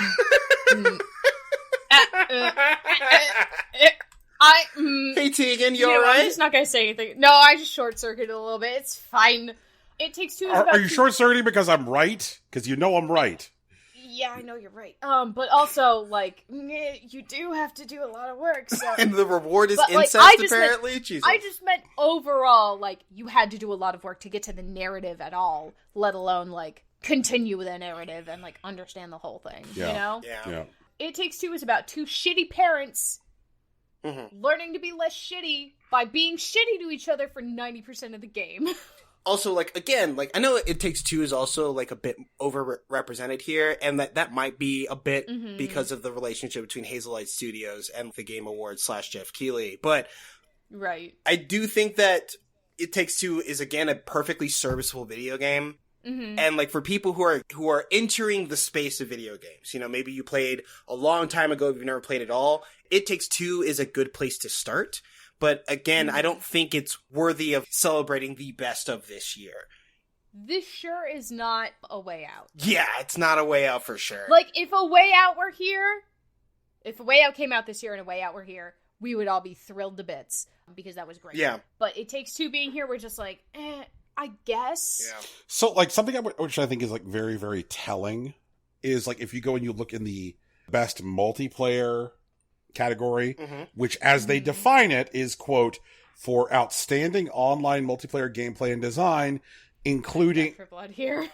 including co-op and massively multiplayer experiences, irrespective of game genre or platform. It's like, so why isn't It Takes Two here, right? Like, if we're talking about It Takes Two is Yeah, here. It Takes Two is in best multiplayer. Oh, I'm sorry, I'm dying. Forget it. It Takes Two. Okay, here's the question though. I understand It Takes Two is here. Why isn't Final Fantasy 14 here? Yeah, I don't know. That's kind Isn't of that from best Why is ongoing- Back for Blood here? Why is Back for Blood here? like Their AI is fucking shitty as hell, and it ruins the multiplayer experience. like the last thing I read about like fucking Back for Blood was like the developers being like, we are aware our video game is way too hard, please understand. They're gonna fuck with the difficulty setting thing somehow. Haven't seen it in action yet. Sure, can't wait for that update though. Like, this fucking best ongoing game just might as well be called, like, makes the most money, the category. kind of, yeah. It's like, these developers have cracked the nut and figured out how to make people show up to a Marshmallow concert in a video game. I do appreciate that the image that Genshin Impact has chosen to submit for the Game Awards is just the two hot boys. It's just Toma and Child. Oh, my God. I love them so much. All right, let's go to the big kahuna. Oh God! You know what? Child and Toma are the same character fundamentally. They are the same character. But Child is a murderer and like absolutely crazy in the head. So like, I could fix him, but whatever the fuck is going on with him is funnier. And Toma is just a good boy, a sweet boy. Honestly, a good boy. He drinks his respect women juice, and he wants to make you smile. All right, so I like him. I'm looking at the Game of the Year category, and like, I'm not sure Psychonauts 2 needs to be here. I don't think Ratchet and Clank: A Rift Apart needs to be here. As far as I'm concerned, only two of these games Resident Evil Village should not be here. Resident Evil Village, I liked Resident Evil Village again. Yeah. I did. It was not the game of the year. Right? It was not the game of the year. You know, like, Looking at these lists, looking at this list specifically, I'm like, you know what deserves to be here? Unpacking. yeah. Like, and I guess that's a really fucking good point, Tegan, is that, like, it appears to be that, like, It Takes Two is what you might call, like, the token indie representation in this category, Right. which frustrates me, because, like, It Takes Two was fucking ultimately published by EA. Yep. Right. And it's just, like, again, like, this has been an absolutely phenomenal year for video games. Yep. I've said it on this show before, and I stand by it. Like, this has been, on balance, the best year that we have had for games since this show launched. Like, 2017, we feasted. Yeah. 2021, we feasted again. You know? It's been really good. And a lot of what's been so good this year has been stuff that has been from legitimately indie developers. Yeah. You know? Yeah. Indie developers really, like, took the time that they had in lockdown where they had to not work their regular jobs to put that extra layer of polish on their games and then release them. Like, you know? Yeah. And it shows and it works, and because these people aren't, like, super entrenched in, like, the politics of, like, corporate video game creation, like, the games they made were open and honest and, like, very, very good. Very genuinely good. And the fact that none of them really are represented here is super disappointing. I'm looking at this category and, like, I feel like I'm about to say something which is just, like, incredibly obvious. I feel like the real name for this category is most effectively marketed. We wanted to take that, yeah. Yeah. You know. Well, I think what we mean to this to say, I mean, we're definitely shitting on the Game Awards, and they deserve to be shit on, and we're gonna watch them, probably roast their shit. But what we're trying to say is, please look forward to what we have to say about Game of the Year, and like, I do have one more hot take. Okay. That I want to say. It Takes Two is in Best Family Game. Wow. It's not a family game. Not a family game. Number one, not a family game. Not a family game at all. Do not play that around your children. Your children are going to think you hate each other and you're going to divorce. Yeah. It doesn't matter. Like, and then the rest of them are Nintendo games we liked. Yeah. And also, WarioWare is in this category. I don't know if WarioWare is a family game, but okay. I mean, it's fine, but like, ugh. Right.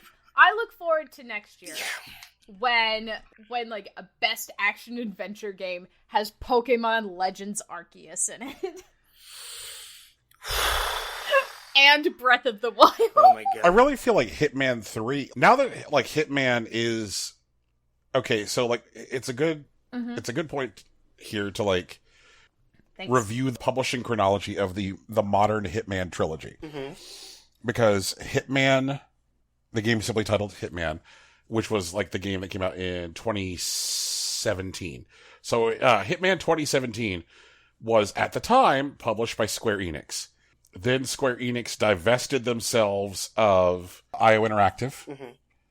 And IO Interactive sought a publisher for Hitman 2. And the company that published Hitman 2 was WB Interactive, Warner.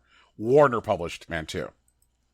So Hitman 3 was the first time that IO Interactive truly self-published. Hitman 3 is, for all intents and purposes, a fucking indie game. Because there is no, like, larger parent corporation behind it. There was no larger parent corporation, like, funding marketing for it.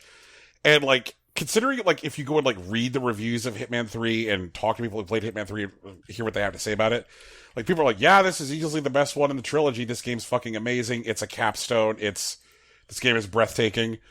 But, like, I guess it really just fucking shows when you don't have, like, a large publicly traded corporation to, like, send out, like, cool press-only collector's editions to people. Like, oh, look, Warner Brothers sent me a garrote to murder people with. This is great. Like, look, there's a rubber ducky in here. So fun. Like, because they didn't have that, like, I think it definitely fucking showed. Yeah. I think it showed. Oh. So everyone, this has been our show. It's called Impossible Coin, and contrary to recent events, we do this every week. You can find it wherever podcasts are found, iTunes, Google Play, Stitcher, Spotify, and are we still on SoundCloud? Or are we no longer on SoundCloud? It's really up to that fucking place. Whatever, fuck SoundCloud. We're still on SoundCloud, but, like, it's not been updated. Fair enough, fuck SoundCloud, but... It's only old ups. But again, one bright spot of SoundCloud is our kid brother. You know him, we love him. Big Sach. He hangs out on SoundCloud at soundcloud.com/BigSachNJ. And if you want to talk to him directly, you can find him on Twitter at Hillary_Swank. Our logo is also a t-shirt. It was designed by Lauren Moran. You can find her on Twitter at Lauren Moran. And consider donating to her Patreon because she does the good shit. And we need to get the new stuff out to you all, but we do have a Patreon. It's at patreon.com/ImpostibleCoinPodcast. There you will find our artisanal show notes, our bespoke watch-alongs, and audio essays about things that we care about. And again, we stream on Twitch. Twitch.tv. Oh, you gotta do the thing. Hang on. Oh, Stop. stopping. Stop. This is the shout-out episode. Oh, shit. Is it really the shout-out episode? It really is. Oh, man. Guys, I'm so sorry. Oh, shit. Okay. I put it right in the fucking thing, too. No. Oh, God. Okay. No. Yeah. Hold on. Shout-out episode. Brian, can you pull up the list? Just make sure it hasn't changed on us while I'm doing this, and we'll come back to the Patreon shout-outs. We will do them. I'm so fucking sorry. But, we stream on Twitch. It's twitch.tv/ImpossibleCoin. Tegan's there on Tuesdays. I'm on Wednesdays. I'm taking some off days. Maybe I'll keep doing Saturdays. But I gotta get through my Game of the Year stuff. Currently, I'm playing Tales of Arise, and I just started Chris Tales last night, so those things are what I'm focusing on. I gotta finish Dodgeball Academia. How the fuck is Dodgeball Academia not the Game Awards? I'm sorry, I got just, like, lost myself for a second. No, that's a real question. That's a real question that you should be asking. Oh my god, fuck the fucking Game Awards. Brian, how's our list looking? Before I get to the list, I just want to say that, like, right now, designer of our logo, Lauren Moran, is currently running a Black Friday sale on her website, laurenmoran.bigcartel.com. And one of the things that she is currently selling is a lot of original pieces of art. So, like, not even prints. Like, if you want to get, like, a Lauren Moran original, there are tons up, and there are some really, really great ones. So, this Catwoman's when's kind the of Black nuts. Friday sale through? It's going to, as far as I know, run through Black Friday. Oh, Okay, that's good. Which means that our listeners will be able to hear this and be impacted by that. Mm-hmm. Yeah, there's some really great stuff up in there. And this list of supporters does seem accurate. Our patrons, these are our patrons. And they include Tuan Castillo, thank you. Oscar Garcia, thank you. Big Sach, we love you, dude. Joe Spiro, thank you, sir. Thank you, Showfather. And thank you to Sighard Albrecht, a.k.a. the premier waifuologist Sig. Got it in one. Nice. And you know why I got it in one? Because you I read was it? sitting here. Did you read it right off the thing, bro? Not only did I read it right off the thing, bro. Uh-huh. I was sitting here going, I know I've said this name before. Is it Reza or like I was looking at the next one going like I can't remember how to pronounce this last name. Oh, it's just Reza. And I was gonna say, and I know I've been told once. Oh God. I still found a way to fuck it up, Rocky. I'm sorry. No, dude, I always believed in you. And Josh Reza, Josh, we're going to make it a gold this year. We're going to do it. Yeah. Thank you for supporting us. But yeah, also, we're on social media, but you know that. We're, Facebook, Instagram. It's me. Brian's on Twitter. Tegan's on Tumblr. All on Possible Coin. But yeah, that's us. That's the show. Peace. Bye. Later.